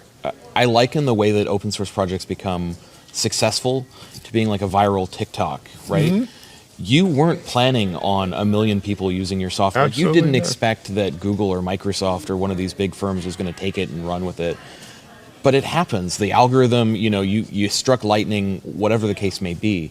And, I think it's important that there's a maturity model for these projects. We at GitHub have our GitHub sponsors system, so when projects start to get more successful and as maintainers lean in more on developing open source, we have a model for folks to chip in and fund that person and allow them to do this more and more as their day job. But there's definitely that inflection point where you go, okay, this is bigger than an individual. This ought to be a project that goes to a foundation. And I look at the success of organizations like the CNCF, where they've been really effective in convincing projects to go and add themselves and to join and get that support and governance and what have you, which I think helps a lot of the maintainers that ultimately they want to be there writing code, they want to be doing the right things. They're maybe not the sort of person that wants to run a committee. And that's the advantage that a lot of these organizations have. Yeah, no, I that's a great point, which is, look, a lot of these guys and gals and people who kick off an open source project aren't that's not their gig. Right. Governing a project and dealing with communities and all of that good stuff. But they're often very much, the bread and butter of the communities, right? They're not like sort of a different species or something. Correct. So, Justin, I got to confess, this white iPad sitting here, other than being a stand for my mask, I was supposed to open it and start a watch to time this at 50 minutes. I don't know how long we've gone, 16. But okay, but hey, look at that. But I'm not done. If you don't mind hanging, I got absolutely. I got stuff. some time. Yeah. Okay, so you mentioned the Alpha Omega project, which I'm vaguely familiar with OSSF. Why don't educate our audience a little bit? Yeah, so it's a bit of a kitschy name, right? But the idea is that open source, there are really high profile projects that everybody's using. So that could be your Kubernetes, your Node project, any of those things that are really high profile. And those projects, really benefit from deep security research. We want to take experts in the field and give them the right tools and tell them to go do all of the research to go and find vulnerabilities. And so that's the alpha side. That is sort of like depth first on the most important projects. But obviously, we're not going to be able to scale that to the millions of open source projects that are in use across the entire software supply chain. And so the other side of this project is to develop reusable tools and practices to go and do automated analysis and triage of automated scanning across millions of projects. And there are two big challenges with that. First, the triage process is currently very human, and you need people that understand the code and understand their vulnerabilities. And so we're developing out systems to make that more scalable. So that we can go to those projects, the Nebraska project, and say, hey, we're a group of security researchers from the OpenSSF, and we've run a bunch of analysis, and we've found what we think is a real vulnerability, and give them enough information that they can go and fix that. Love it. Kind of reminds me almost of the SETI project, right? Yeah. We're just going to harness this wide net, if you will, but we need to automate the intelligence to sift through. Yeah. I love that. Hey, while we're here, I want to make clear, what's your role with OpenSSF at this point? Yeah, it's a great question. So right now, I am just a general member. I participate in all the TAC calls. So TAC is the Technical Advisory Committee. Yes. And go there to help coordinate efforts between GitHub and the broader OpenSSF. Even without like an elected seat or what have you, the governance model is such that anybody can show up at any time, be involved, and just help the organization be more successful. There are a ton of projects that we really care deeply about there. And we're constantly looking for ways to support the team and make sure that we're getting the right outcomes on open source security. Well, interestingly, one of the people we interviewed yesterday was Ava Black. Sure. Right? From Microsoft. And they spoke about, I think they are on the TAC, if I'm They not are, mistaken. yeah. They're one of I think they're the vice chair, actually. Yeah, and keynoting here today. And it was an interesting insight into how sort of the TAC is functioning and what's going there. So it's all good stuff. Hey, I know we're over time, but I'm not done. Let's talk GitHub a bit. Yeah, of course. What's new with GitHub? Oh, we've been doing so many things on open source security here lately. A couple things I'm really proud of. Back in February, we announced that we've opened our advisory database up as a full open source project. Great. And so, one of the problems with the CVE program today is everyone publishes CVEs. They go through MITRE, they go through us or wherever else. And the vast majority of CVEs are not actionable. There's no machine-readable identity for the software that's affected. And so we have a team of engineers that go and look at all the CVEs that come off the feed and add metadata that allows us to drive alerts. Great. This is an important process, but when you've got humans involved, there are going to be mistakes, there are going to be opportunities to fix things, especially as the threat landscape evolves on CVEs in the days and weeks after they're released. And so we've got a system in place now where anybody can go and make improvement requests.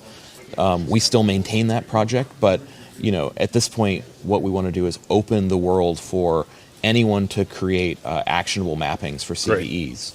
And the other project we recently did, sort of on the vein of software bill of materials, is a new API for our dependency graph that allows people to submit information about the dependencies they detected at build time, which is incredibly important. You Sure remember is. Log4j, the Maven ecosystem, Java overall. A lot of those projects are not fully statically analyzable. And so if you don't know when you built it, all of the things that got loaded transitively, you've got no chance at doing security assurance later. So this is an important step that allows us to plug that gap and drive the right alerts and the right outcomes for all those projects. Love it. You know, I had the call there. You want to know my concern with the whole SBOM thing? Please, Justin? yeah. Everybody and their mom is recognizing this. I mean, the White House shone a light on it. Sure. I love to hear what you guys are doing. I've heard 24 different SBOM kind of, because I was at RSA, as you were a couple of weeks ago. I hope we don't all step on each other and just make a lot of noise here. Yeah. Without really coming up with an industry recognized standard. Yeah. That we could all use and kind of circle the wagons around. I mean, the challenge with SBOM is, there's a risk of it becoming just a chore without good outcomes. Yeah. From my perspective, it's an interchange format. If you can get every tool in the tool chain, every build tool, every package manager to output an interoperable description of all the software that they touched and included in this, that goes a long way to helping security assurance tools alert and respond to vulnerabilities later. But the only way that works is if the data in the SBOM is machine readable, it's actionable, and it's cataloged in a way that allows it to be queried later. We run the risk right now of having a lot of people tick a compliance checkbox where they say, I cobbled together an SBOM and delivered it. SBOM, check. Exactly. But they're not useful. Because if you don't write the right software I think they become like the labels on the mattresses that if you take off, it's a federal offense. Exactly. Right? But Yeah. other than that, whoever reads what's on those labels. Yeah, and there are two different consumer groups for these. They're the folks that are producing them that hopefully are using them to power an internal security process, whether that's using dependabot alerts or some other tooling. And then they're the software consumers that are actually buying the software. Both audiences care about the state of what they're deploying, and today across the ecosystem, everything's super immature. One of the things I'm pushing for this week, and I'm meeting with a bunch of folks from the language communities, is production of SBOMs at the source, because today it's manual and it's not useful. But if we can get it at the source, then we have truly the opportunity to build that software in at every step of the supply chain. I really hope so, man. That's the goal. Yep. Anyway, hey, we've taken more of your time. I apologize for monopolizing you like this, but it's great to see you in person. Absolutely. I hope to see you in person at more events in the future, and we can still do Zooms though too. Yeah. All right. Pleasure as always. Always. Justin Hutchings, not only with GitHub, but also just a regular member of the OSSF doing his job, doing his duty here for the community. We're going to take a break. We're live in Austin at the Linux Foundation Open Source Summit. We'll be back in a moment.